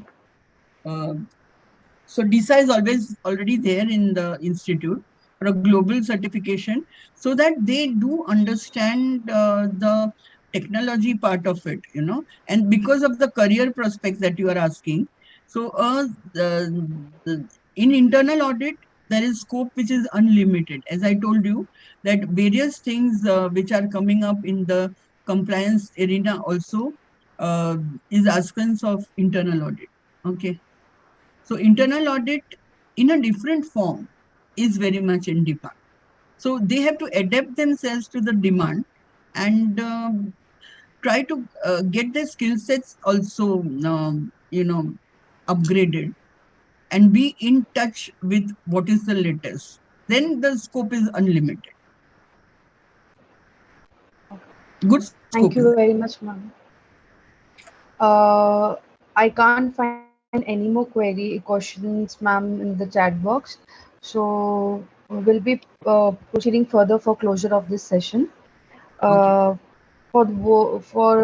Giving the final vote of thanks. Firstly, I would like to thank Internal Audit Standards Board's Chairman Nanda sir for giving Amravati branch of WRC of ICAI the opportunity to host this session that is regarding global trends of internal audit look ahead.